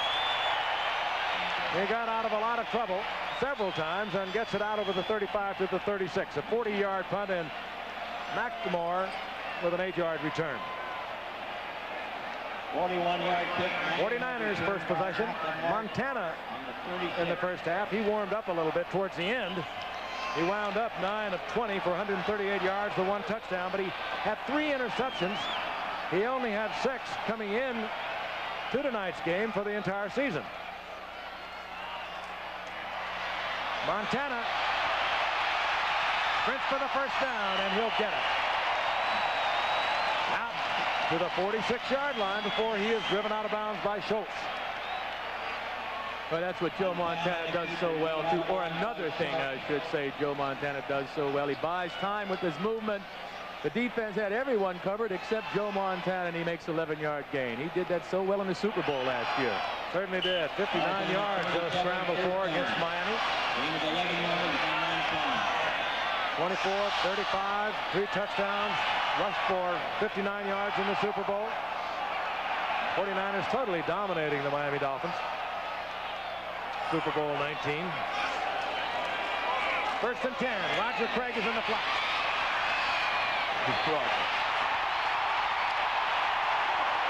That is great running by Roger Craig to the 36-yard line. Another 49er first down.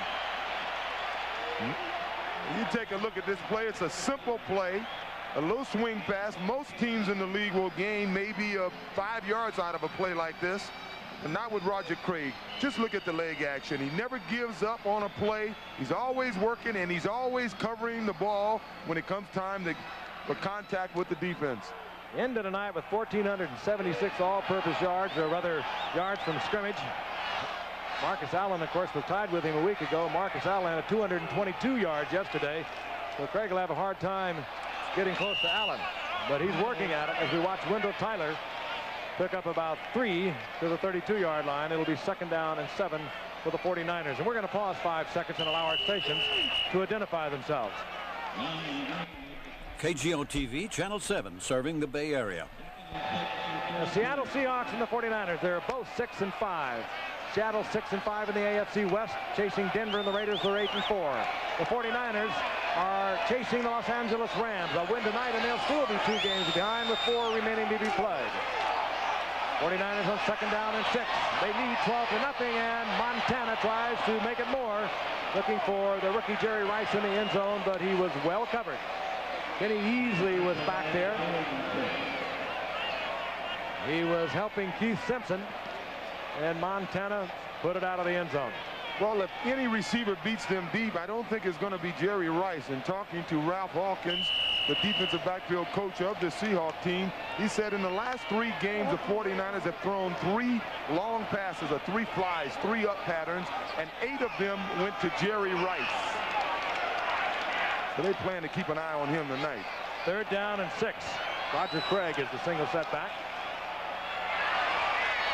Craig this time does not handle it. And in any event, Jacob Green was right with him. They use Roger Craig a little different, much different way than the Raiders use Marcus Allen, as all of a sudden several banks of lights have gone out here at Candlestick Park. It really has darkened up. As you can see across the field, one entire bank of lights are out, and part of another one.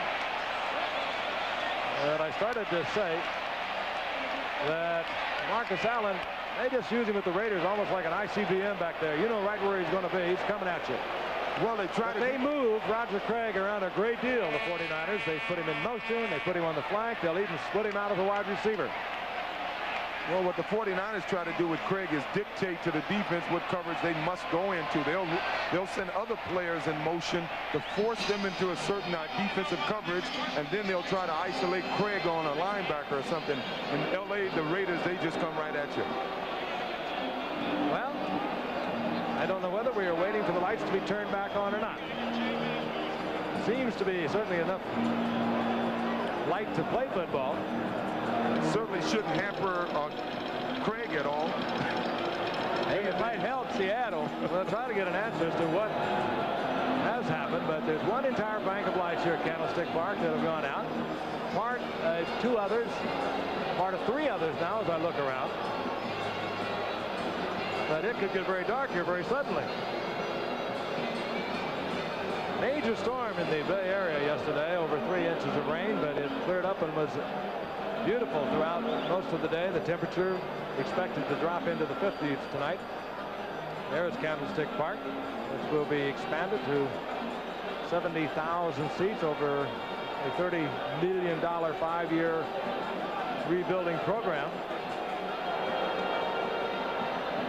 Well, while we wait, let's take a look at the playoff contenders. And of course, for the 49ers, if you look at the NFC contenders, they are going to have quite an opportunity. They have games remaining with Dallas. These are the teams that they're looking over their shoulder at as possible wild card competition. Dallas, of course, they're at 8-4. They close with the Dallas Cowboys. And they also are going to play the Washington Redskins. And then, of course, they have the Rams December the 9th, a game in which we will bring you. All right, there are the AFC contenders. In the AFC East, of course, the Jets are on top there.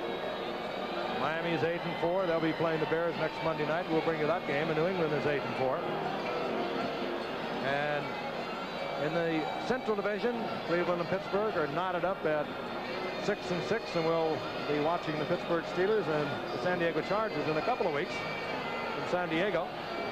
And of course, the Seattle Seahawks are fully aware that if they can control their own destiny, and they're in trouble here at the moment, trailing the 49ers 12-0, but if they could win every football game, they would win the Western Division of the AFC. It's quite simply that, because they have games remaining with Denver and the Raiders. On 4th down, Runninger looks for the corner. And he gets a goodie. Runninger has it outside, well within the 10-yard line. They're going to mark it near the 7-yard line. So once again, Seattle will start deep in their own territory. And the lights are still dim here at Candlestick Park. This NFL safety was out of football and working in a health food store. I had been cut twice, once by the Detroit Lions and once by the Philadelphia Eagles. The achievers, those who faced adversity and refused to fail, brought to you by the U.S. Army. The San Francisco 49ers gave Dwight Hicks one more chance, a chance that made him an all-pro. Doesn't matter what you do. If you're going to be a garbage man, be the best garbage man. If you're going to be an executive, be the best executive you possibly can be. Technology is taking over the world. You can keep up with it, or you're going to be left behind. That's why I joined the Army. From microchip circuitry to laser technology, the world's largest school for high-tech skills is the Army. Bravo, go active. Bravo, lock, 05. Be all that you can be. I don't intend to get left behind. Find your future in the Army. 12 wins, no losses. The dream team of '85, the awesome Chicago Bears, want to keep their perfect season rolling. Miami is fighting to stay in the playoff hunt. The matchup next week on Monday Night Football. It'll be quite a game next Monday night down in Miami. The Bears rolling along, 12-0, looking for that undefeated season. But they are going to have maybe a little different time getting to Dan Marino. I think a lot of offensive coaches around the league will be taking a good look at how Don Shula plays this Buddy Ryan coach defense of Chicago's. See if he has any tricks up his sleeves for it. Marino can deliver so quickly, and of course that offensive line has only allowed 13 sacks. That's the low in the NFL this season. We've asked a lot of questions around here. We do not know what the problem with the lights are. We hope it is not affecting our picture too drastically. The lights are way down. They've lost several banks of lights. But it's 1st down and 10 for Seattle at their own 7-yard line. Warner. And Warner just kept pecking along the line. Gets out to about the 10-yard line for a gain of 3. It'll be 2nd down and 7. Ronnie Lott took Warner out of bounds there. Certainly no quit in Kurt Warner. He can make more guys miss in a confined space than I think any back in the game of football. One of the things that is hampering this Seahawk running game is the fact that once again in the middle, Michael Carter is doing such a job in the middle that they just cannot run up the middle. Michael Carter been the nose guard of the 49ers. Dave Craig brings them up, 2nd down and 7. The ball just inside the Seahawks 10-yard line.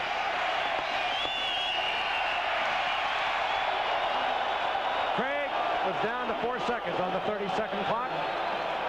So rather than take the 5-yard penalty, he uses a timeout. We'll be back in a moment. What do you do when you already build one of the best production sports cars in the world? If you're Nissan, you build it even better. Introducing the new Nissan 300ZX. Sleeker, sharper, slicker, hotter, awesome. The new 300ZX, one of the best sports cars in the world, just got better. The name is Nissan. Guidance systems, marine navigation, computer systems. Sperry Technology has set a standard for anything that moves. on land, sea, or air.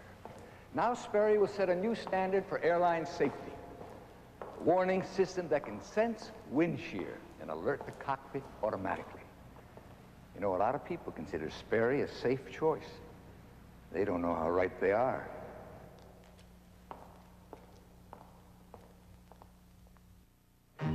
Give me a light. Whoa. Bud Light. If you just ask for a light beer... Hey, can I have a light? Whoa!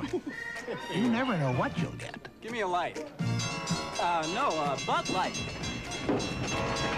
So if you want the less filling light beer with the first name and taste, don't just ask for a light beer. Give me a light. Opa! Ask them to bring out their best. Bud Light. Bud Light. Because everything else is just a light. You know, a lot of folks might wonder, and myself included, how long will Coach Knox go with Dave Craig? He has a backup quarterback, a young backup quarterback, Gail Gilbert, and I think that's the reason he's going to stick with Craig throughout the entire game. Gilbert, of course, played his college football right here in the Bay Area. Free agent, rookie from the University of California. He stays on the sidelines. Dave Craig looks over, 2nd down and 7. The Seahawks inside their own 10-yard line. The screen. Eric Lane, and a collision you heard all the way here through our head mics as Lane bowls into Keena Turner and Ricky Ellison, but he is close to a first down. He'll pick it up. Give Eric Lane some credit like his Uncle MacArthur Lane. There's no quit in him. A lot of backs would have stepped out of bounds before they got to that first down marker, seeing that it was 2nd down. This kid knew he was going to get tagged, put his head down, and got the first down. Seahawks now out to the 17-yard line. A quick count to Kurt Warner. Turns it back inside, gets out over the 20-yard line. Gain of 5 for Kurt. It'll be 2nd down and 5. Boy, if Kurt could have gotten a little closer to number 65, Edwin Bailey, he may have gotten a nice gain out of that play, because Bailey, a pulling guard, turned up and made an excellent block on the pursuing linebackers. You know, I can't help but believe in Dave Craig has got to get hot. He can't continue to play as poorly as he has this game. He's too good a quarterback. Seattle trailing 12-0. As poorly as they have played, they are still in this football game. 2nd and 5. Warner. Good running by Warner. And he has another first down. He's out over the 30-yard line to the 32-yard line. He was hit behind the line of scrimmage, broke it outside, and gets the first down yardage. Now here's a play designed to go off tackle from the I formation. Now this is one advantage you have from the I formation. You got a lot more room. You can see the blocking better, and you can make adjustments like Kurt did by jumping outside and making a couple of guys miss. Right now we're really looking at Chuck Knox football. Conservative. Let the other team make the mistakes, and it's paid off well for Knox over the years. Craig out of the flat, Kurt Warner. And Warner to the 35-yard line. A good move to make Keena Turner miss, and I think Keena Turner has pulled a hamstring. He's leaving the field. He grabbed the back of his leg. He was trying to make the tackle on Kurt Warner. Pulled up, grabbed the hamstring, and walked off the field. And now Warner is having a problem. Well, you saw Kurt when he skipped by Keena Turner. He was a little off balance, and he had to hop a little bit, and I think he may have just jammed that knee a little bit. One of the reasons Keena pulled, I don't think he's accustomed to being juked quite like this, but this is quite a severe move by Kurt Warner. He stopped and he skipped, and I think what he did, he came down on his heel on that one bad knee of his. Well, he came on his heel, but it may have jarred that bad knee of his. Well, he's limping. He's had a bad ankle the last few weeks. Could be that injured ankle again. He hurt his ankle 4 weeks ago against the Jets and had pretty much got over that. But now he is limping off the field, and Keena Turner has gone off on the same play. He grabbed the back of his right thigh. We'll try and get a report on both players. Warner got 3 yards out of it, so it'll be 2nd down and 7 for the Seahawks at their own 35-yard line. Randall Morris, number 43, has replaced Warner.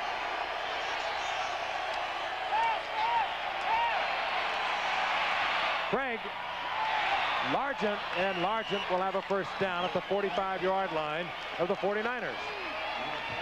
Craig stood in that pocket really nicely that last time. He almost went to his back out to the outside because downfield Largent was covered briefly, but then he came back to Largent. That showed me a lot right now. I think Craig's going to get it going. Largent 5 receptions on the night, 605, and really just a remarkable career. 45-yard line, first down and 10. Warner is back in the lineup.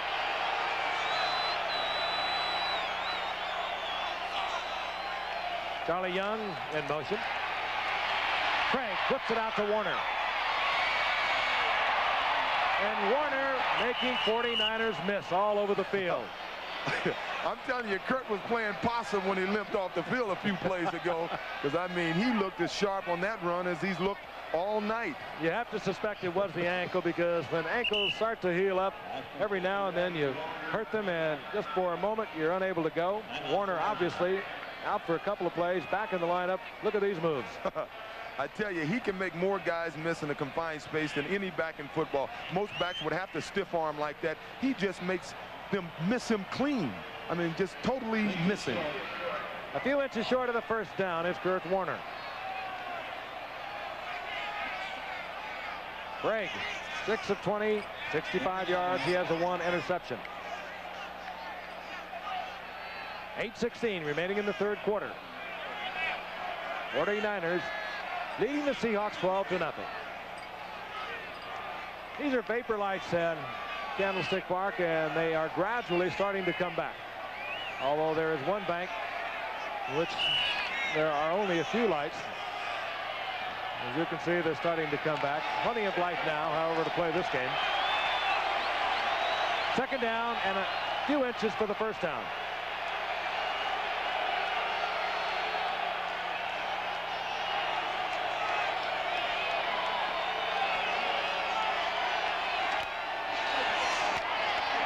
Warner, and he spins and twists, and on his own gets the first down inside the 35, close to the 33-yard line. It's funny how this game goes.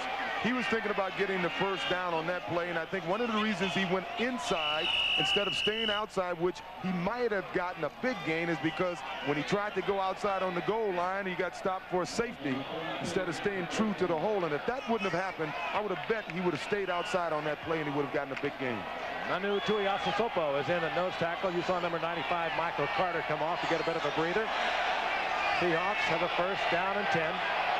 33-yard line of the 49ers. Eric Lane and Warner adjust. They were moving on the snap as Largent single coverage from Eric Wright. They tried to get it to him.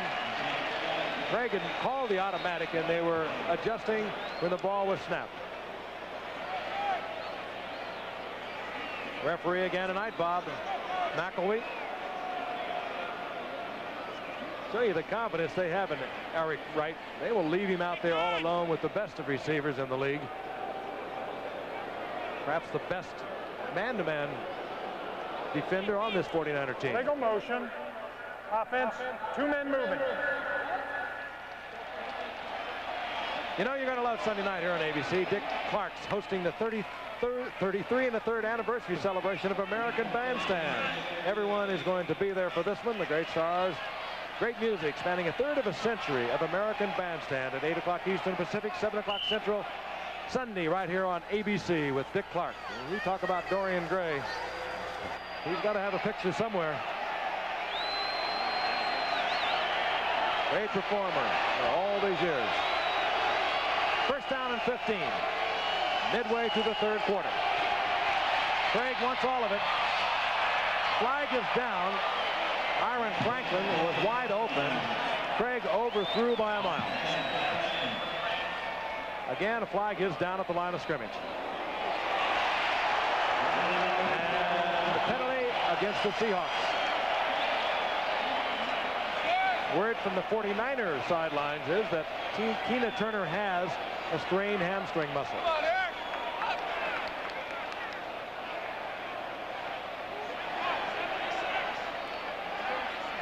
Holding, number 76, offense, still first down. John Boshart, who was in there for Essing, who pulled a groin muscle earlier in the game. And most of the time, Borchardt has been blocking against Dwayne Board, the #1 pass rusher for these 49ers. The rookie in California, Gail Gilbert, has taken off his warm-up jacket, but we have not sent him over picking up any footballs to toss them around, as Dave Craig continues to suffer through a really miserable night.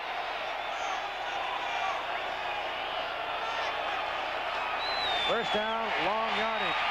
Craig looking for Largent, and Eric Wright again, single coverage on Largent. This time Wright almost picked it off. Now, I don't know what they think they're doing. They're going up against a guy, even though he was an alternate in the Pro Bowl, he's certainly the best defensive coverage man on the 49er team, and this is almost 3 plays in a row. They're trying to run ups on him. Well, the second play, the last play, they had Wright beaten pretty badly. This play, he's the only man that's one-on-one on the football field, and because he's so good, that's probably why San Francisco allows him to play that way. But with the Steve Largent, I'd take my chances sometimes putting it up there at 25 yards to go one-on-one. Second down and 25 for the Seahawks. As poorly as they played, they're still in this football game. They trail only by 12.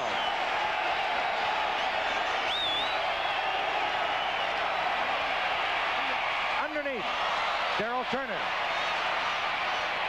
And Turner, gain of only about 6 yards, far short of the first down. Steps out of bounds at the 42-yard line.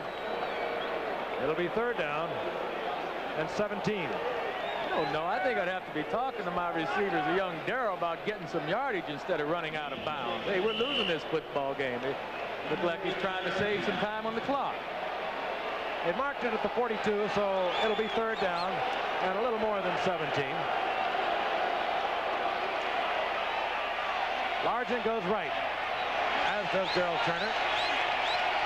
Byron Walker is split to the left.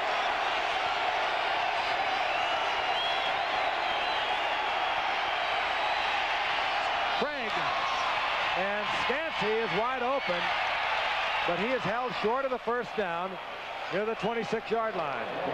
It's going to bring up fourth down and 2. And you would have to suspect that Chuck Knox is going to go for it, but he does not. Yes, they bring out the field goal kicker. Yeah, it's a good call. I'd go for the field goal, too. I mean, it's a 12-point game, 12-0. We get on the board. That's got to lift the team up a little bit. And a touchdown and field goal wins the game if they can hold San Francisco. And they have marked it at the 27, so it'll be fourth down and a long 3. So Norm Johnson is on. A 45-yard field goal attempt. He's 1 of 8 this season beyond 40 yards. And you might see why. I think that had something to do with the field. At least Norm Johnson thought it did. Gail Gilbert was the holder. Johnson stomped on the area where the ball was placed down as if there might have been a hole there. In any event, he missed. Some people choose Air Express companies for the wrong reasons. Hello, Bill. I sent you a package yesterday with a real cheap Air Express company. Package? What package? I sent you a package yesterday. You should have seen the courier. He was gorgeous. Package? What package? I sent you a package yesterday, and I could win their sweepstakes. Package? What package? There's only one reason to choose an Air Express company. Reliability. And that means Federal Express. Why fool around with anyone else? Hey, hotshot! Race you back to the start. Okay, loser buys. There's something about a Nissan 4x4 that makes turning it off just about the toughest thing you can do. Nissan calls it electro-fuel injection, independent front suspension, and a tough box ladder steel chassis. You just call it outrageous performance. What? Who cares? For an unbeatable 4x4, the name is Nissan. Through the centuries, a wine has evolved with a unique taste, the taste of selected European vinifera grapes. A taste so incredibly delicious it wins awards year after year. A taste that has won the hearts of more people than any other imported wine in history. Riuniti on ice, so nice. If you haven't tried Riuniti, you don't know what you're missing. Holiday special, buy a Riuniti Magnum and save $2 now, a great gift. kids using and abusing pre-recorded phone messages tomorrow on ABC's World News Tonight. Well, we've got him. The Seattle defense has played well. They have kept the Seahawks in this football game. Their offense you really have to wonder about. 12-4 a year ago. They lost in the playoffs, finally to Miami. 9-7 the year before, and they went all the way to the AFC Championship. But they have been in desperate trouble tonight as we look at the end around by the 49ers. Jerry Rice that is going to lose 4 yards back to the 23-yard line. But the offensive unit of the Seahawks has been totally inept tonight. Well, this game's changed drastically since I've played it. Here's a wide receiver now just finding a hole to crawl in. He didn't even try to make a gain that time once he saw the defense had him corralled. He could have broken a tackle and maybe gained some yardage. Yeah, but he was looking up at Jeff Bryant and Michael Jackson. Discretion, you know. Second down, 14. Montana with a little bootleg action. Russ Francis is wide open. And the collision is at the 45. Francis sprawls to the 47. Kenny Easley colliding with Russ Francis, and they'll make some noise. It is fun to watch any player who tries to challenge Kenny Easley. Of course, you're looking at Russ Francis. A little rollout here. Russ is all open over the middle. Russ is 6'6", 242 pounds. Easley is 206 pounds. Of course, Easley got a little help on that play. Greg Gaines, number 56. And Francis gets the first down at the 47-yard line. Roger Craig. Again, Craig unbelievably making those tackles miss, breaking the tackle of Michael Jackson, slipping other tackles. And he turns a 2-yard loss into a 4-yard pickup. It'll be second down and 6. Once again, it's all leg action. You know, we have these drills. You run the ropes, and there's a drill that they pull you on a rope. They wrap a rope around your waist, and they pull you, and you try to high knee action and pull the other guy who's holding the rope. Evidently, he's done a lot of that. Sounds really boring. It is. Believe me. In Seahawk territory near the 49-yard line. Second down and 6. Montana gets it out to Dwight Clark. Keith Butler made the stop. Yeah, that's what our man Clark does best. Finds the dead spot in the zone. Zone coverage that time. He just hooked up between Michael Jackson and Keith Butler. He has tied the record of Billy Wilson. In 7 seasons, a 10th round draft pick that Coach Bill Walsh saw when he went down to look at another quarterback at Clemson named Steve Fuller. Steve Fuller worked out with Dwight Clark, and Bill Walsh took him in the 10th round, and now he has tied the 49ers all-time receiving record held by Billy Wilson. On 1st and 10, Montana, Wendell Tyler, and it was too perfectly thrown. He could have read the label. And Montana did everything but catch that for Wendell Tyler. Clark's third reception of the night has tied him with Billy Wilson. He needs one more to break the record. 407 receptions. And playing only in his 7th year. Second down and 10. 49ers at the Seahawks 40-yard line. 3:19 remaining in the third quarter, and there's that stacked flanker we saw in the second quarter.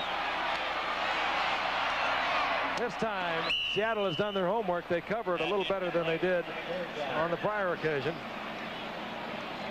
It'll be third down and 10.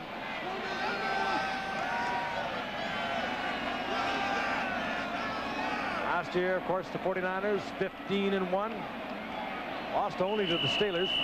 Beat the Giants and the Bears in the playoffs and beat Miami 38-16 in Super Bowl 19. They struggled this year, just as they did in the season of '82 following Super Bowl 16. Their win over Cincinnati following the '81 season. You recall, in '82 they were a 3-16. Third down and 10. The blitz is on. Read well by Montana. He gets it upfield. Gets the completion to Solomon, who's hit by Terry Jackson. Short of the first down, but inside the 35-yard line for a 6-yard pickup. Max Runniger comes out, the punter. Paul Scansey is deep. A field goal attempt by Wershing would be of about 52 yards. So the field goal kicker is out, or rather the punter is out, Runniger.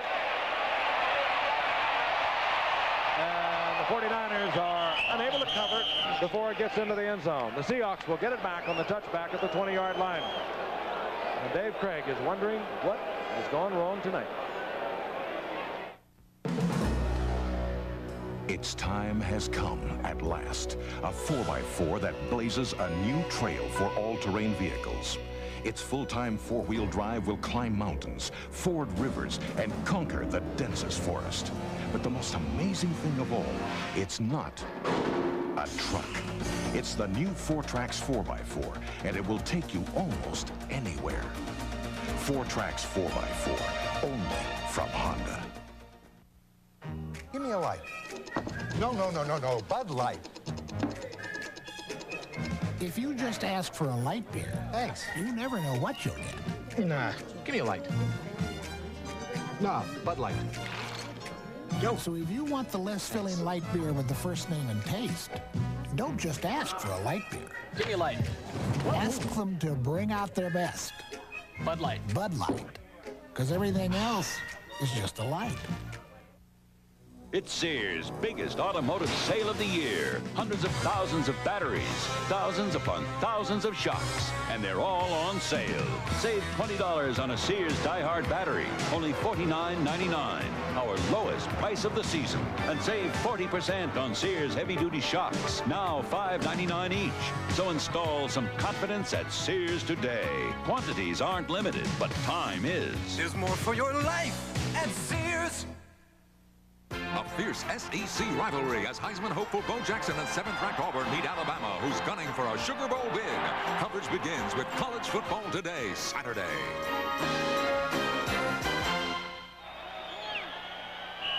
They have not been shut out through three quarters since December the 19th, 1982. They have 2 minutes and 32 seconds remaining here in the third quarter at San Francisco against the 49ers, and they trail 12-0. First and 10, the Seahawks at their own 20-yard line. Kurt Warner, right side. And a great play by Jeff Fuller. Ran right through the Eric Lane block. Dropped Warner for a loss back at the 15-yard line. It'll be second down and 15. The New Orleans Saints, Bum Phillips, resigned today. Bum was replaced by his son, Wade Phillips, the defensive coordinator. The New Orleans Saints were 4-8 on the year. Yesterday, they defeated Minnesota 30-23, but Bum Phillips stepped down today with the New Orleans Saints. Flashy man, fun to be around, super football coach. Things just weren't going right in New Orleans. Second down and 15, Seahawks. Wide open is Largent.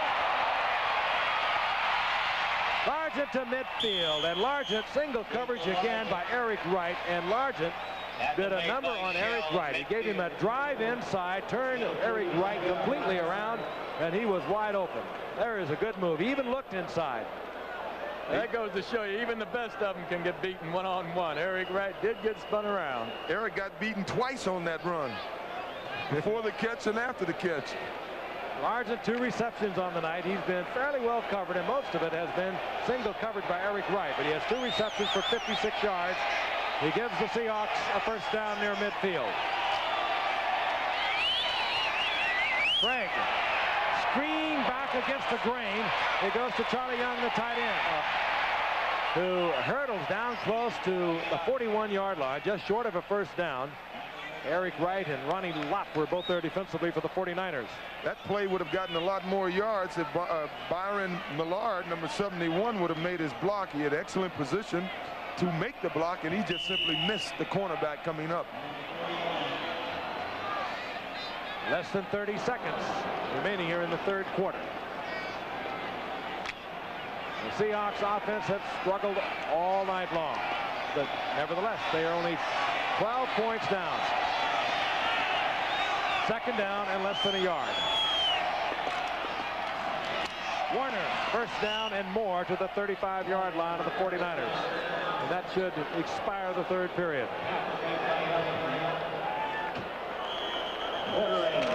The 49ers leading the Seattle Seahawks 12-0 after 3 quarters. We'll be back after this message from our stations. Beyond supernatural. We're going ghost hunting, Jack. Beyond adventure. Trust me. Trust you. Beyond comedy. That's what we need, another dummy who talks to the dead. Catch Shadow Chasers, Thursday. You'll love it. On Channel 7 News tonight at 11, Bob McKenzie looks at the new movies coming out for the holidays, and we'll look into the music video magic of Miami Vice, all on 7 at 11. My jersey says number 16. My jeans say Great Plains Clothing Company. They're the only jeans I'll wear, and only one place carries them, Macy's. So why sing those old shrink-'em-till-they-fit-right blues? My favorite jeans feel great and look great because they're made to fit just right. Macy's even has the right number on the price tag, number 16. Great Plains jeans and cords, just $16. Now in the Tiger Shop, only at Macy's.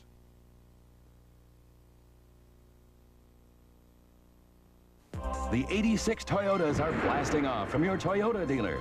And right now is the time to land a great deal on the all-new front-wheel drive 86 Toyota Celica.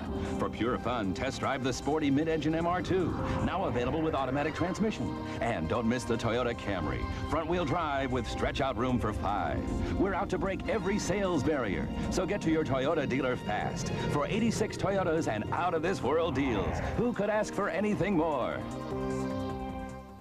Diet Face-Off, tomorrow on AM.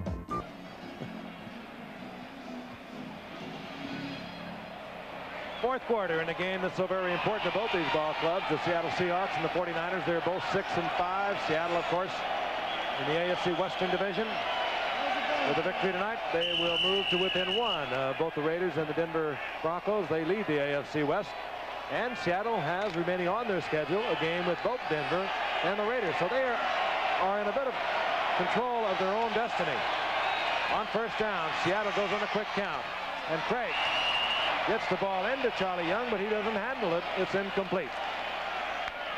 49ers, in contrast to Seattle in the NFC West, they are going to need some help. The Rams lead the NFC West 9-3, even though the 49ers gave them their first defeat of the season, the Los Angeles Rams. But even with a win tonight, the 49ers would move to 7-5. They'd still be 2 games behind the Rams, and even though they play them on December the 9th in a game that will bring you, they will still be looking for some help from their friends. They can't help themselves considerably with their schedule as far as wild card teams are concerned. Later in the season, they play both Washington and Dallas. Second down and 10. Largent single coverage again, and Craig underthrows. Bad pass by young Dave that time. He just didn't get the ball up and out. Never had his feet set. He had plenty of time to get some velocity on the ball, to set his feet to get the velocity on the ball, but just didn't do it. Boy, it's interesting, though, to see Eric Wright. He was laying way off Steve Largent at that time. He's still remembering a few moments ago when Largent spun him around like a top. Third down and 10. Paul Scansey comes in. Byron Walker. Scansey 82, Walker 89. 2 extra wide receivers for the Seahawks.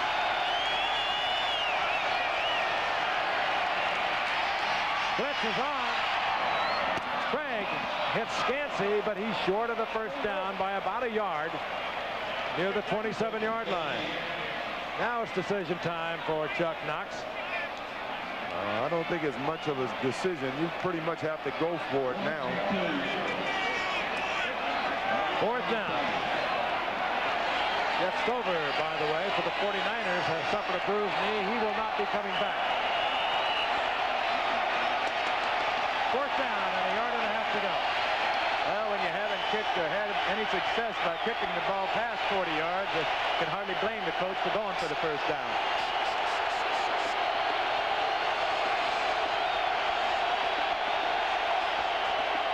The bootleg, run it. Craig will get the first down. Sliding at the 20-yard line. Craig gets the first down. They'll mark it near the 19, and the Seahawks keep the drive alive. If Craig would have yelled hot, which is normally the key if on a bobbled field goal or when a quarterback is rolling out and he wants to run, Robert Pratt, number 61, would have gotten out in front of him and thrown a block, and he may have gone a little further. Exactly right. That was either a run or a pass option, and the run was there, so he took it. First and 10, Seattle. Just inside the 20-yard line of the 49ers.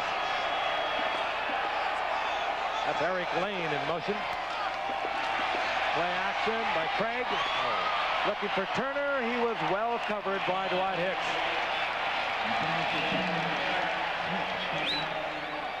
Dave Craig, what a frustrating night. In the first quarter, he was 1 of 9. In the second quarter, he was 1 of 6. The third quarter, he was 8 of 10. And here now in the fourth quarter, he is 1 of 4. 11 of 28, 141 yards and the 1 interception. I think they're about due for a draw or a screen. I haven't seen them run a draw play the entire evening. I don't know if they have in their repertoire. Second and 10. The speedster, Darrell Turner, up at the top of your screen for the Seahawks.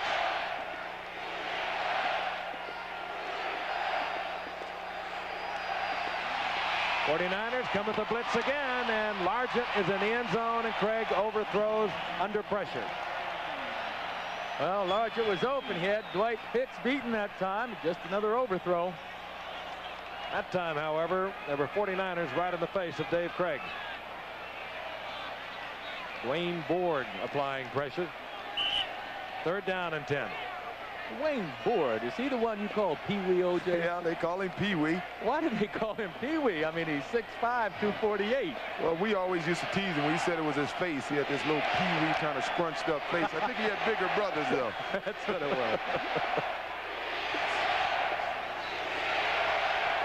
The crowd chanting defense on 3rd and 10.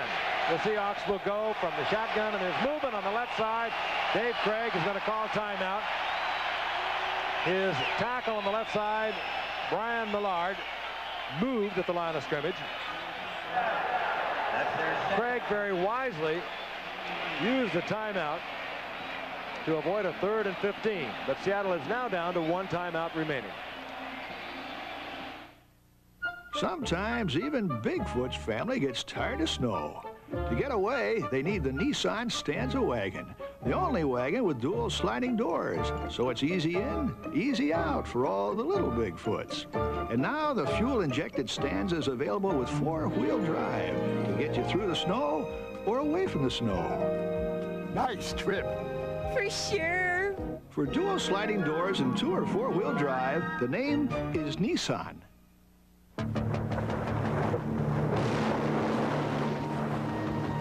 Effort. It's what separates one company from another. Effort. It's what it takes to stay ahead. Effort. It's the difference between a job and a job well done. Effort. It's what makes Hilton America's business address.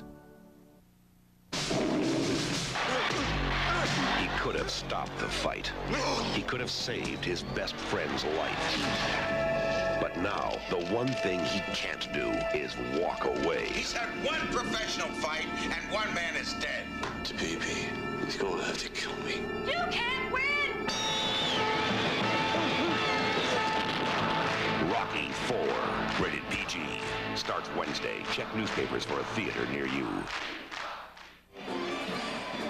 Back at Candlestick Park, 49ers leading the Seattle Seahawks with 13:50 remaining in the game by 12 points.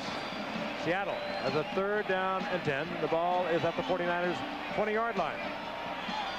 And on 3rd down, well, it has not been much of an evening for the Seahawks. Kurt Warner on the sidelines. He went out earlier with what appeared to be a minor injury to that ankle that's been troubling him over the past few weeks. But he came back and has been playing. Out of there, of course, on the passing down for the Seahawks. They have the 4 wide receivers in. Blitz is on, and Craig is chased out of the pocket. Down he goes. Todd Shell came from the outside, gets Craig, drops him back at the 37-yard line, and Craig is hurt. Craig is holding that right arm. That might possibly be a shoulder. Came down on the right elbow, and he is in obvious pain. Now look at it again. Todd Shell coming from the outside. You're picking him up in your screen on the left side. Craig tried to go against the grain. Shell stretches out, drops him, and he is still holding that right arm. And so we may see the youngster Gail Gilbert, the rookie from California, yet. Fourth down, and Seattle has the ball after the loss at the 49ers 36-yard line. Binzer is on. McLemore is back.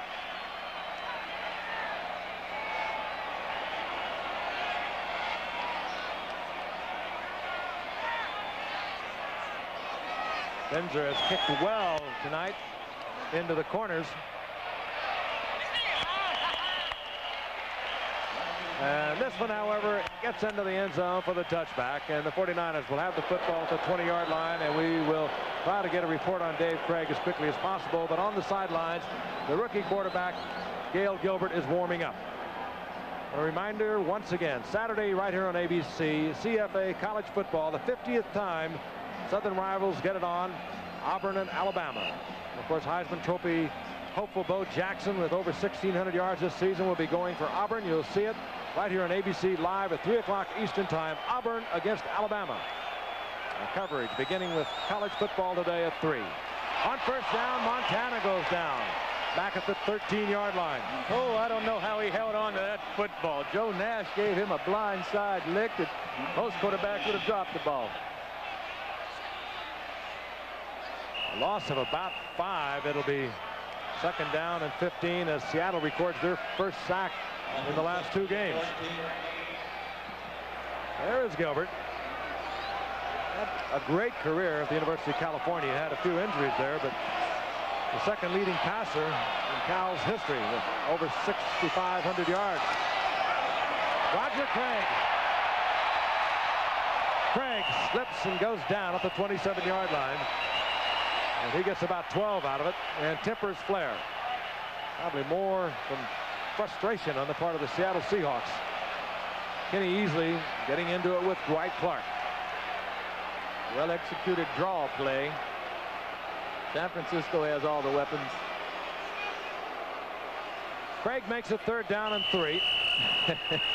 Speaking of weapons.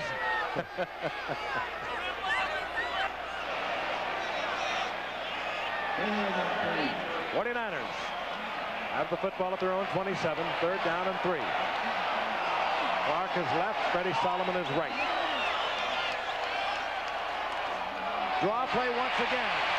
Roger Craig has a first down near the 34-yard line. Mention the schedule for these two ball clubs this Sunday for the 49ers. They're going to be in Washington. Then Monday, December the 9th, we talked about that one. The Rams will be here. We'll bring that one to you on Monday Night Football. Then the 49ers are on the road at New Orleans, and they close at home with the Dallas Cowboys. So they can help themselves as far as wild card team contenders are concerned, Washington and Dallas. First down and 10. The 49ers at their 34-yard line. Mike Wilson in motion. Wendell Tyler got open field in front of Tyler. And Freddie Young runs him down. Jacob Green was in on Tyler, made him reverse his field, and he turned this one into a big gainer of 29 yards. As you can see, that's Jacob Green coming through. Wendell Tyler looking a little like Marcus Allen did in the Super Bowl in that long run he had yesterday.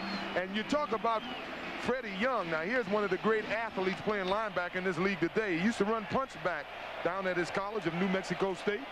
And you can see why on that play. Dave Brown is an injured Seattle Seahawk back at the line of scrimmage. The veteran who had an interception earlier tonight. He's played so well, they are looking at his right knee. I can't help but believe something has to be wrong with Wendell Tyler, though. I mean, if that halfback doesn't outrun the linebacker in that case, I got to believe he's hurt. He had an open field. He should have gone for 6 points that time. He has been troubled with both a knee and an ankle. He played last week at Wendell Tyler against Kansas City. Had a 100-yard game, but you remember, Joe, 2 weeks ago against Denver, he did not play. I'll tell you another thing. He hasn't worked a lot tonight, so if he'd have worked a little more tonight, he may be a little looser, and he may have been able to step away from Freddie Young. But once again, Freddie Young is a kid with a lot of speed and obviously a lot of determination. They continue to look at Dave Brown. He is being assisted to his feet. And Brown goes to the sidelines. We understand that Dave Craig will probably be back. A bruised shoulder. Meanwhile, the 49ers have a first down. They're at the 37-yard line of the Seattle Seahawks. You mentioned Dave Craig's injury. I can't help but think about our man Steve Grogan yesterday from New England who got injured. What a year he was having, and now he has to get that sprained knee and maybe out for the rest of the season. I really hate to see that. He certainly did. He had won 6 in a row for the Patriots. 49ers, first and 10. 37-yard line of Seattle. Roger Craig spins away from Jacob Green, but he is going to be dropped for about a yard loss. And again, the kippers flare, and a flag comes down. It'll be a penalty against the Seahawks.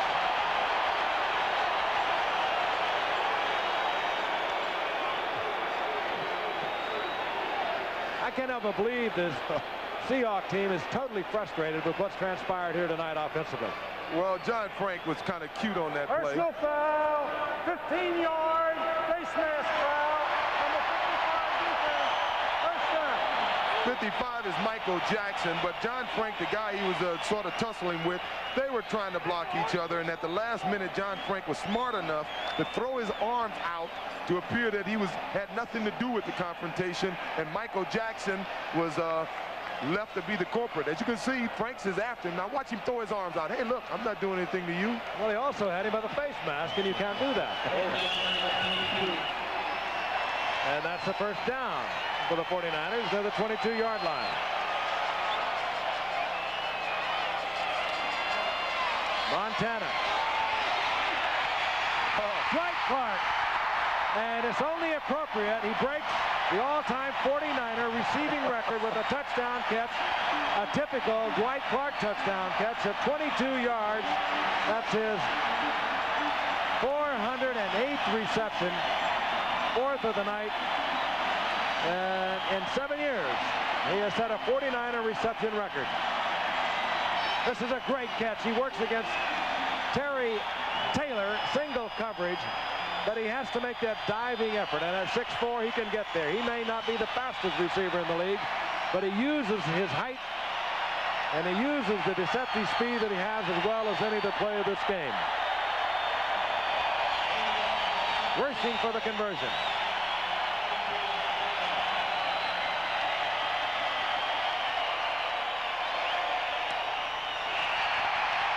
And the 49ers stretch it out. Dwight Clark being congratulated on the sidelines. A great effort, not only by Clark, but by Montana. Where you going, it's Rico. There's a style in your life no one could ever deny. You're on your way to the top, and along the way, you've always known just who you are. Where you going, you've always known it. No other beer is brewed and aged like exceptionally smooth Michelob. Where you going, it's Michelob. It's easy to build a tough truck, real easy. All you gotta do is give it a 5-speed transmission, independent front suspension, steel-belted radials, welded double-wall bed, and a standard engine with power no other leading compact can beat. The hard part is doing it for a $59.99 sticker price. Only Nissan can do it. For a truck this tough, $59.99 is dirt cheap. The name is Nissan. When a businessman is waking up in, say, Los Angeles, his main office in New York is already well into its day. And very often there's information the main office would like men such as this to have the moment they come in. Well, now, through a modern computer innovation called telemail, they can send them that information and have them punch it right up the minute they arrive. Gee. No, GTE.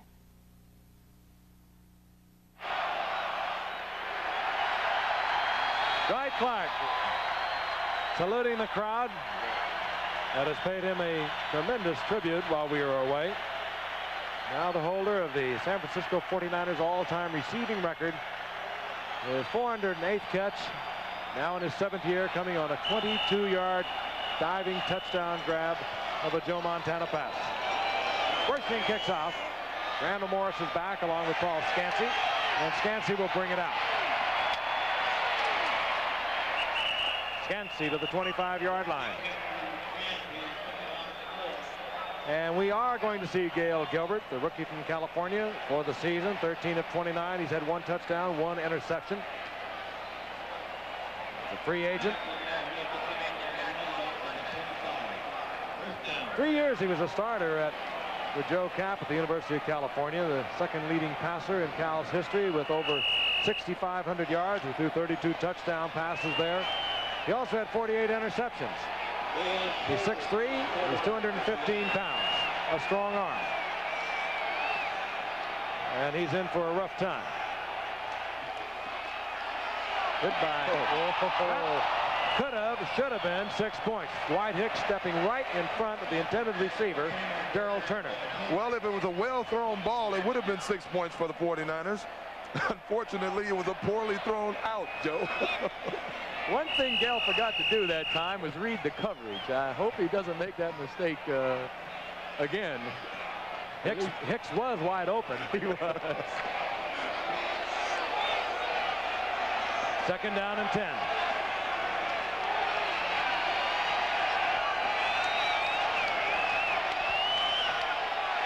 That's Charlie Young, the tight end, on the move. This is Kurt Warner. Dragged down by Dwayne Board. Later tonight, here on ABC on Nightline, the Egypt air hijacking, the bloodiest in history. Why so many people died and whether the negotiations issue could have been handled differently. That's tonight on Nightline, following your late local news. Warner got a couple, but it leaves Gail Gilbert in a 3rd and 9.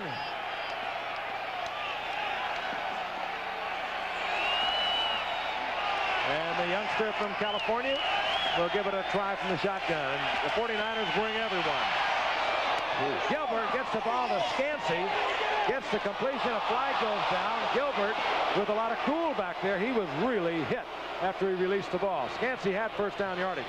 What an arm. After watching the passes Craig has been throwing for most of the night, that was sort of shocking to see how fast the ball got out there.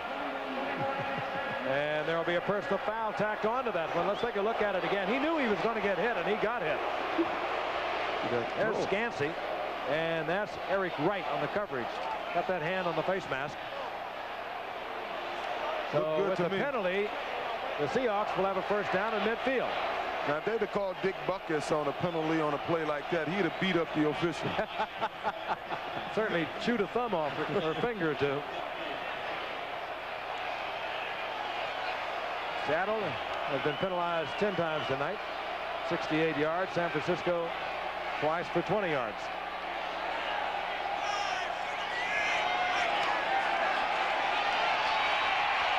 Gilbert will go down at the 42-yard line. Michael Carter. Poor Eric Lane, number 37, found himself trying to block Michael Carter at 285 pounds, and we know how strong he is, being a shot putter. It looked like he was shot putting. We watched him develop last year. He came, of course, late because of his Olympic competition where he won the silver medal for shot put. And he got into training camp late, but we watched him during the season. He just got better and better, and I'll tell you, by the time the Super Bowl came around, he was one of the finest football players on this team.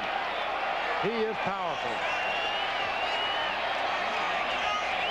Second down and 18. Gilbert. Turner underneath, and he wasn't even looking. Turner got hit by the ball on the hip. He wasn't even looking. That's right, that last play, Michael Carter just picked Blair Bush up and threw him back into the quarterback just as he released the ball. In Seattle, when they look at the films of this game, it's going to be like a horror show.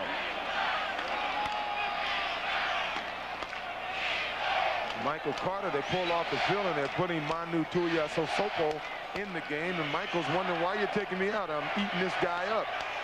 Third down, 18. 49ers drop into the 4-down lineman. Gilbert, Larson is there, and he comes down with the football. A first down for Seattle at the 31-yard line. Todd Shell had range down there from his linebacking position to make the stop. A 26-yard pickup. 9:20 and the clock is moving on the Seahawks. He has a strong arm, Joe. Oh, it's a beautifully thrown pass with a lot of velocity on it. And the velocity really is what helps make this play work.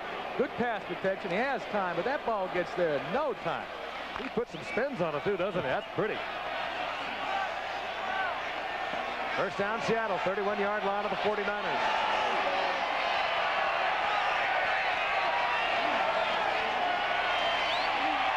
Gilbert again, and Charlie Young comes down with a short of a first down, but inside the 25-yard line.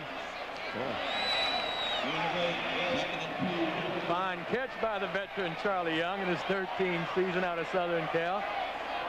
He's been around. He was with Chuck Knox when Knox was with the Rams back in the 70s. I think you were there with him together. Yeah, Charlie has over 400 receptions, which is pretty good for a tight end. Of course, most of those receptions in his big years were when he first came out of USC and went to Philadelphia. He was an all-pro back there. He had 59 receptions 1 year with the Eagles. Moved around, went to the Rams, went to the 49ers, as a matter of fact. Winding down a career now with Seattle. Second down and 2. Eric Lane trying to work for the first down. I don't think he picked it up. Hit at the line of scrimmage. Surged for about a half a yard. It'll be third down and almost 2. You mentioned Charlie with the 49ers. He was on that 49er team that won the Super Bowl back in '81. Yeah, he had a big catch on the final drive to ice that game. You know, Joe, when you're 3 touchdowns down, really 19 points, and you have to score 3 touchdowns, I think I would abandon. You'll never hear me say this again. I would abandon the run and just start throwing the football. 8 minutes to go in the game. 8:15 remaining in the game, and the clock is moving. Uh-oh. Well, Charlie Young and young Gail Gilbert did not have things smoothed out too well. Young went outside, Gilbert threw it inside, and it will bring up fourth down. And the 4 wide receivers will come in for Seattle. Maybe the 49ers schedule a moment ago. The Sunday for Seattle, December the 1st, they'll have Kansas City at home. Then they play Cleveland at home. Then they're at Los Angeles for the Raiders. And then their final game will be against Denver at home.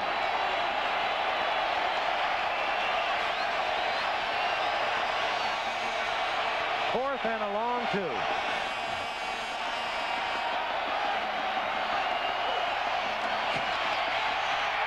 Gilbert.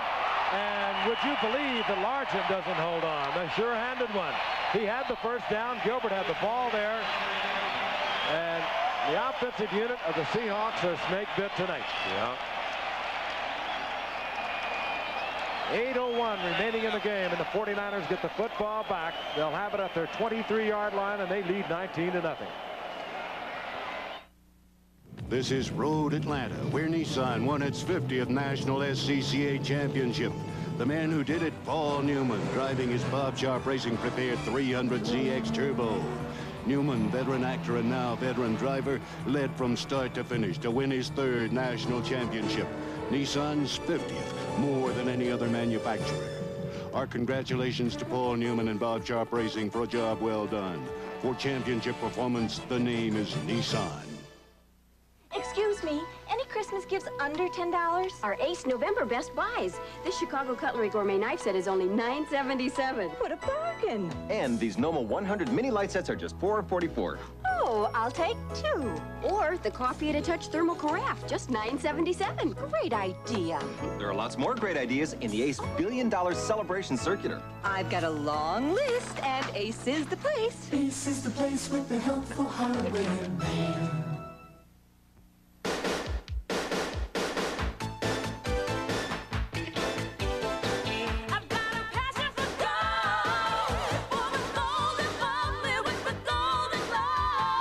Golden champagne, chilled.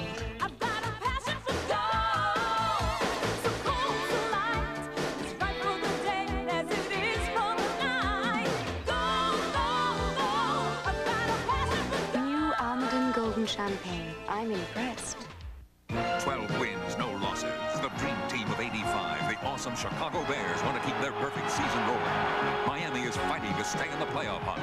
The matchup next week on Monday Night Football. There is an interesting graphic for you. And on Monday Night Football, this will be the 8th straight home team that has won. 49ers first down and 10, the ball at their own 23-yard line. 8:01 remaining in the game, and the 49ers in control. They lead 19-0. Wendell Tyler to the 35-yard line, another 49er first down. Well, here in the second half, Wendell's doing a good job on his statistics.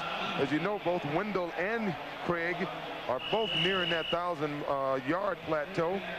It's only been done a couple of times in the NFL. I think Larry Zonk and Mercury Morris did it one year, and Franco Harris and Rocky Blyer did it one year, and it looks like the 49ers might have a pair of 1,000-yard rushers in their backfield. More than that, they're both averaging over 5 yards in the 10th. Easily on the blitz, they pick it up. And Montana gets the ball to Roger Craig. And Craig has another 49er first down, stepping out of bounds at the 47-yard line. And here's a guy who's almost a cinch to add 1,000 yards receiving also to those 2,000-yard rushing guys in the backfield, and that's Fred Quillen, their center. And they are looking at Fred Quillen's left knee. Pro Bowl last year, as was Randy Cross and Keith Barnhart to that offensive line of the 49ers.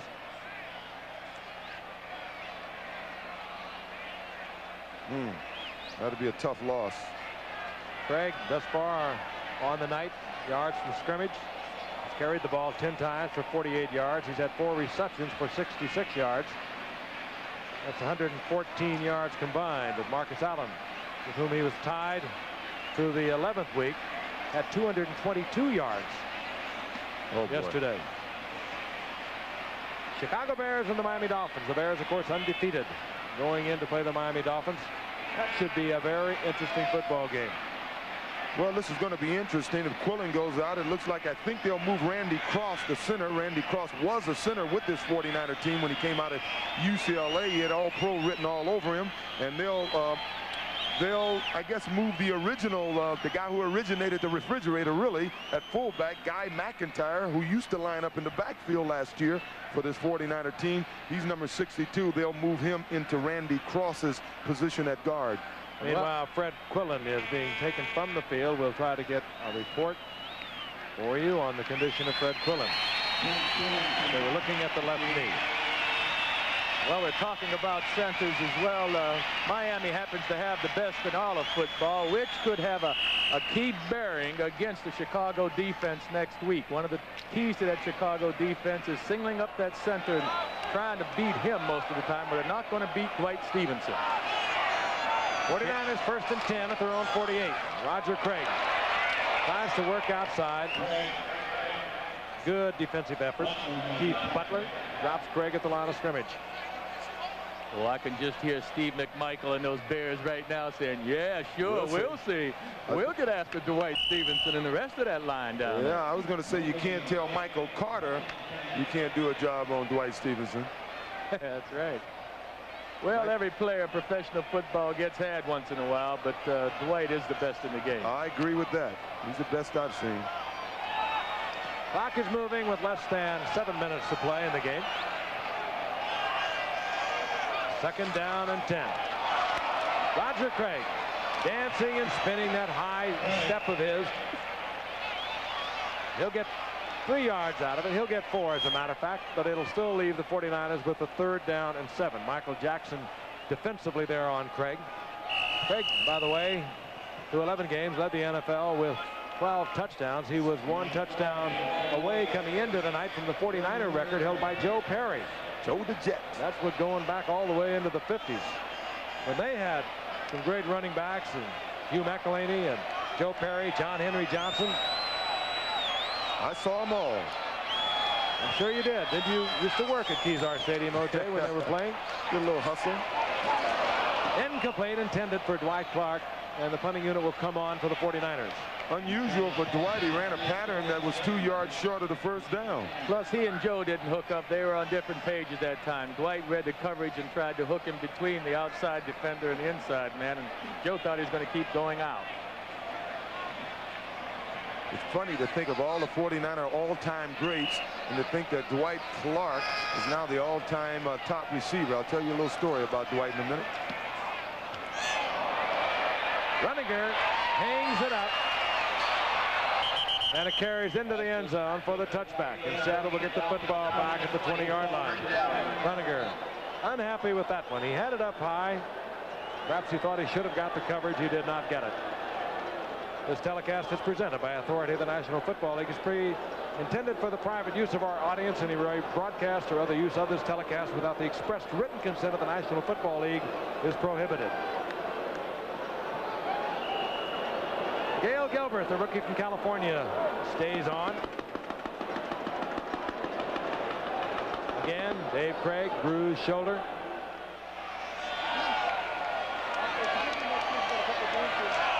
From the shotgun. 4 wide receivers in the lineup.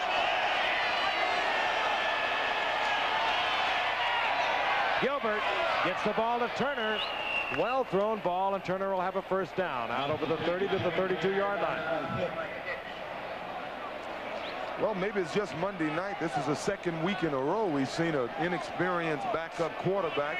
Jay Schrader last week come into a game and just looked phenomenal. That's true, because really backup quarterbacks, they don't get much time to practice in the NFL. Seattle only has 1 timeout, so they go with the hurry-up offense. And this is Byron Walker. Byron Walker works up to the 40-yard line for a gain of 6. It'll be 2nd down and 4.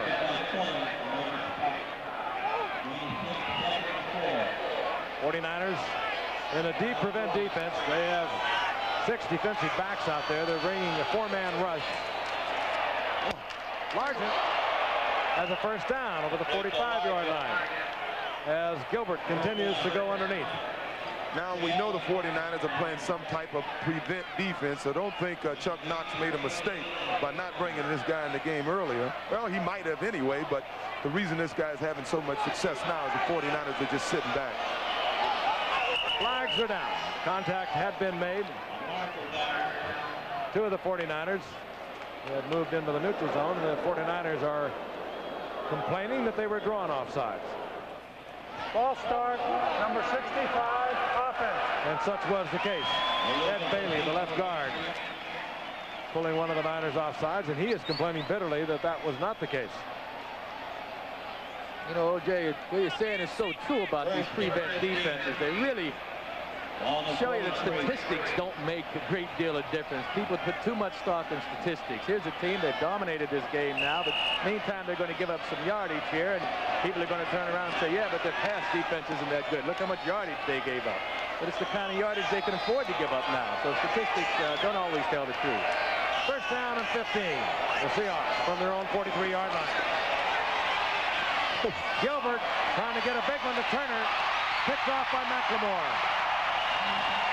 Dana McLemore comes down with it in a duel with Darrell Turner.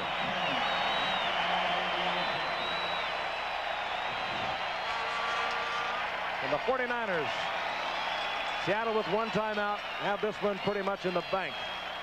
I'll tell you one thing, interception or not, this kid has an arm. He threw that ball like he was throwing an out. And he threw it about 55, 60 yards. Free agent from California. Good strong arm. We knew that. Joe and I watched him, O.J., during the warm-up, and Joe was giving him a lot of oohs and ahs. Not quite the same passing motion as Joe Cap used to have, but I'm sure Joe did a good job coaching him. Joe Cap is yet to see his first spiral. That was truly a winner. But he would beat you in so anyways, wouldn't he? Roger Craig once again on the left side. Let's take a look at the updated standings. 49ers with the victory will still trail the Rams by a couple. They have one game remaining with the Rams, December the 9th, and we'll bring you that telecast. And there is the AFC West. Seattle could best afford to lose this game. They, however, now will drop 2 behind Denver and the Raiders. And they have a game with both the Raiders and the Broncos remaining. Montana, Roger Craig. Good move about by the 16-yard line. Good move by Roger. He realized he was about to go out of bounds, and he wants to stay in bounds and keep that clock moving, so he tried to cut back, and he stayed in bounds. What I was going to say about Dwight Clark, now that he's the 49ers all-time receiver, is last year he was a rookie. He was a 10th-round draft choice, and at the end of the training camp, it came down between him and another young receiver named Terry LeCount. Now, Terry had made some big plays in the preseason, and everyone on the team thought Terry LeCount should make the team, and maybe Dwight Clark would get hit and be redshirted some way. Well, Bill Walsh thought differently, and it turns out that Bill Walsh is a better coach than most of us. Roger Craig holds on. And he'll have another 49er first down as a flag comes in late. Craig over the 20-yard line as Montana is now 17 of 33 for 230 yards. Montana started very slowly, as you see the penalty indicated against the 49ers. Montana started very slowly tonight, but he put it together late in the second quarter.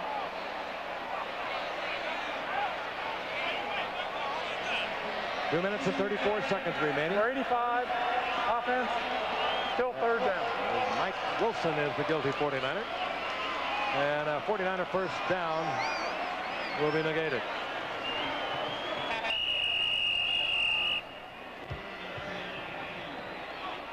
'49ers, as I mentioned earlier, are also going to be able to help themselves in the wild card department. Washington and Dallas, of course, strong wild card contenders, and of course, still alive in their own division, but the 49ers will play Washington and Dallas. This is Wendell Tyler. And he is hit at the 10-yard line, gets to about the 11-yard line, and it'll be fourth down, and the punting unit will come on. But we will also get the 2-minute warning before we get the 49er punt. There it is, 2 minutes remaining between the 49ers and the Seahawks. The 49ers have it wrapped up at 19-0. Sometimes I miss my girl so bad. I jump inside my Nissan King Cab. Across the hills, I take the shortcut into town. My King Cab's tough as any truck around. Hey, Bobby, how about a lift? No room. Your Nissan King Cab's got plenty of room. Sometimes there's just too much room in a Nissan King Cab. For the #1 selling extended cab compact, the name is Nissan. Norelco says they challenge every shaving instrument ever made. The rotary shaver from Ronson challenges Norelco for much less. Remington's president was so excited that he bought the company. Now you can get excited. The microfoil shaver from Ronson for much less. Introducing the Ronson shaving system with quality and performance and a money-back guarantee to prove it. The Ronson shaving system. Why pay an arm and a leg when all you really want is a close shave? Do I hear 3800? Santa Fe? AT&T is in antiques. With AT&T Alliance Teleconferencing Service, an antique dealer can easily hold an auction with clients all over the country at the same time, as clear as if they're in the same room. All right, Chicago, it's yours. Now, Another reason to choose AT&T long-distance services. Talk with us. AT&T, the right choice. That was the New England Patriots back in 1982. Chuck Knox, however, was not the head coach of Seattle. This is Chuck's third year as head coach of the Seattle Seahawks.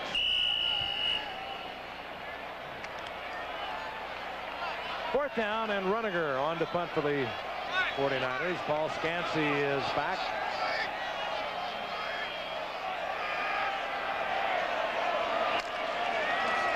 Blocked. And the Seahawks will not be shut out. Sam Merriman blocked it, and Sam Merriman also recovered it. So the Seahawks will not be shut out. 1:55 remaining in the game, and we're about to see an onside kick. There is the block by Merriman. He covers it in the end zone. We'll have the conversion attempt, and then I'm quite certain that we will see the onside kick by Seattle. Norm Johnson is on for the conversion. Good effort there by Merriman. Came right up the gut.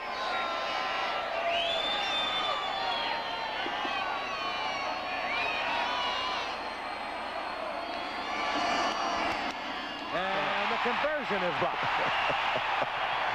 You block mine, I'll block yours, and it was big Michael Carter.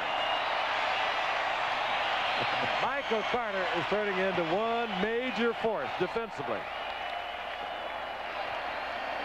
From the end zone, right in the middle of your screen is big number 95. I think it was 95 that got the hand on it. Yep, he got the penetration. You betcha. He got the penetration, and the big right paw sticks up there.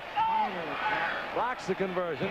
So we have a 19-6 game. The 49ers on the sideline. Their special team. They know they're going to get the onside kick. They just don't know which kind it's going to be. Onside kicks have really started to proliferate in the National Football League this year. We saw 2 last week. Successful ones by the Washington Redskins in their win over the Giants. But the ones that are anticipated, well, 19% of those are pulled off. The surprise onside kicks, and that's why I think we're seeing more of it. Well, they have been 83% successful this season. We'll be looking for one in a moment.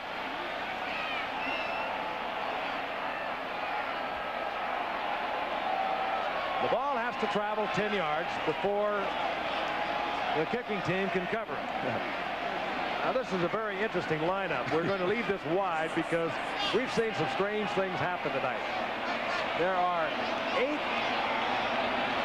Seattle Seahawks way back at the 20-yard line. Now, they're going to start running so they can get a full sprint. They are going to be traveling at full speed just as Norm Johnson hits the ball. 49ers covered, but that was really cute. Jerry Rice covered it, and I wonder what he was thinking. That sounded like a herd of buffalo bearing down on him. It's a good play by Jerry Rice. It was not an easy bounce on this ball. Bounced right into his chest. A cavalry charge.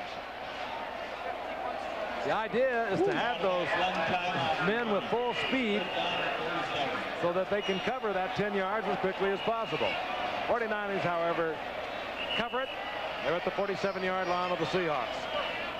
Seattle has one timeout.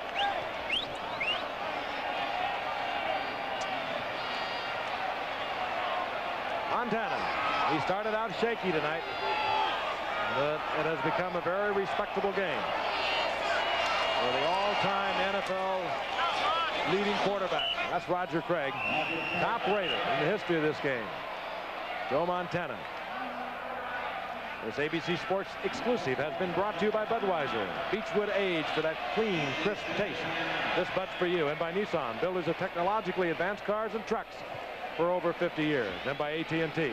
In long-distance services, information systems, telephones and computers, AT&T is the right choice. The executive producer of ABC Sports is Roone Arledge. ABC's NFL Monday Night Football, produced by Bob Goodrich, directed by Chet Forty. Technical director Joe Chabot. Associate director is Vince D'Addario. Technical manager Bill Freeberger. Our unit manager Marshall Lopez. Telecommunications manager Jerry Reuter. Assistants to the producer Amy Smolens and Chaz Wiseman. Stats and graphics and research by Mr. Univac himself, Steve Hurt. Our statistician Joe Cox. Booth assistant Lisa Conroy. Computer and graphics Robbie Clarick. And of course Steve Bazika, our spotter. Huey Lewis, very popular artist and a 49er fan. That's Mo Gibson on his left. Huey Lewis sang the national anthem tonight. That's Derek Harmon, and the flag comes down late as Harmon works hard for about 3 yards. Well, Harmon is in the game because Roger Craig got dinged on the play before that. Rogers had an excellent game. He caught 5 passes for 72 yards. That puts him over 800 yards on receptions, and he ran the ball 15 times for about 55 yards. So he's right on beam to go over 1,000 yards in both rushing and receiving, which would be quite a feat. Boy, they got a gem. As a second-round draft pick in '83, and Roger Craig. That first year, he gained over 700 yards rushing. Had 48 receptions last year. Just under 700 yards rushing, but he had 71 receptions. Illegal use of the hands, number 81, offense.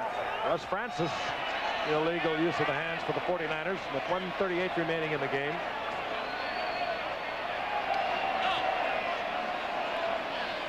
It's an easy one to call. They'll decline that. Of course, they want to use the down. They don't need the yardage.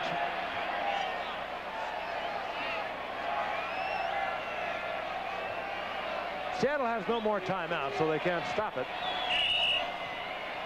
They will be going back to Seattle, licking their wounds. They have Kansas City at home this coming Sunday, then Cleveland at home. Then the Raiders in Los Angeles, and their final game will be Denver in Seattle. And we'll be bringing you that game. 3rd down and 6. That'll be a Friday night telecast, by the way, Denver, Seattle. And that was almost picked off. I don't believe the play. Terry Taylor stepping in front of Mike Wilson. What are they doing throwing the football?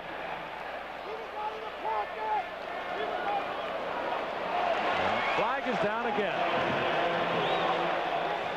This game has not been a thing of beauty to watch. Holding, number 22, defense, automatic first down.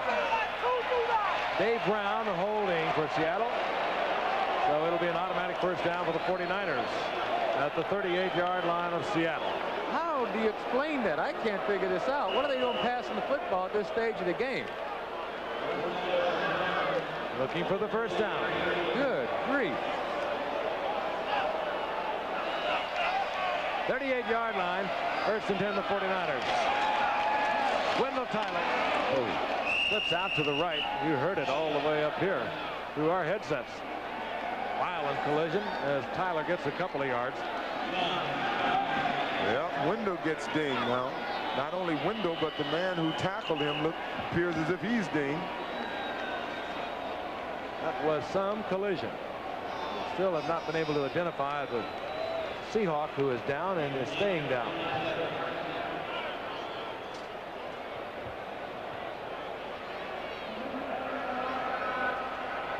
That's Terry Taylor, the cornerback. He's played a fine game defensively for the Seahawks. Matter of fact, the defensive unit of the Seahawks have played well tonight. They just have had no support from their offense. They really have played well, giving up only 19 points to a team that is fine an offensive unit, the San Francisco 49er team. Well, that's a tribute to their defense. Plus, their offense didn't do anything all night, the Seattle's offense, so could never get them out of trouble. Defense was always coming onto the field at midfield or deep in their own territory.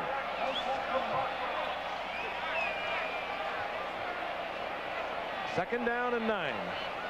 Montana, very respectable, at 16 of 32, 232 yards, a couple of touchdowns, and 3 interceptions. The 3 interceptions, however, well, that is a bit of a stunner. Montana ended tonight, only had 6 interceptions on the season. The low in the NFL. He picked up 3 quick ones tonight. That's Kenny O'Brien from the Jets is low right now with interceptions in the league. Kenny O'Brien also maintained his top ranking in the NFL through 12 games. Second down and 9. The 49ers can run it out. They'll need one more snap. And for Dave Craig, a really, really tough night. He was 11 of 30, 139 yards, 1 interception. The offensive unit for the Seahawks totally inept. They'll fall to 2 games behind Denver and the Raiders. Teams that still remain to be played on their schedule. And we'll be bringing you a beauty next Monday night from Miami. Undefeated Chicago Bears and the Miami Dolphins. Oh. The flag is down. Defensive foul. The ball game is over. Yeah. Defensive foul, and the ball game is history. It ends just about like it was played.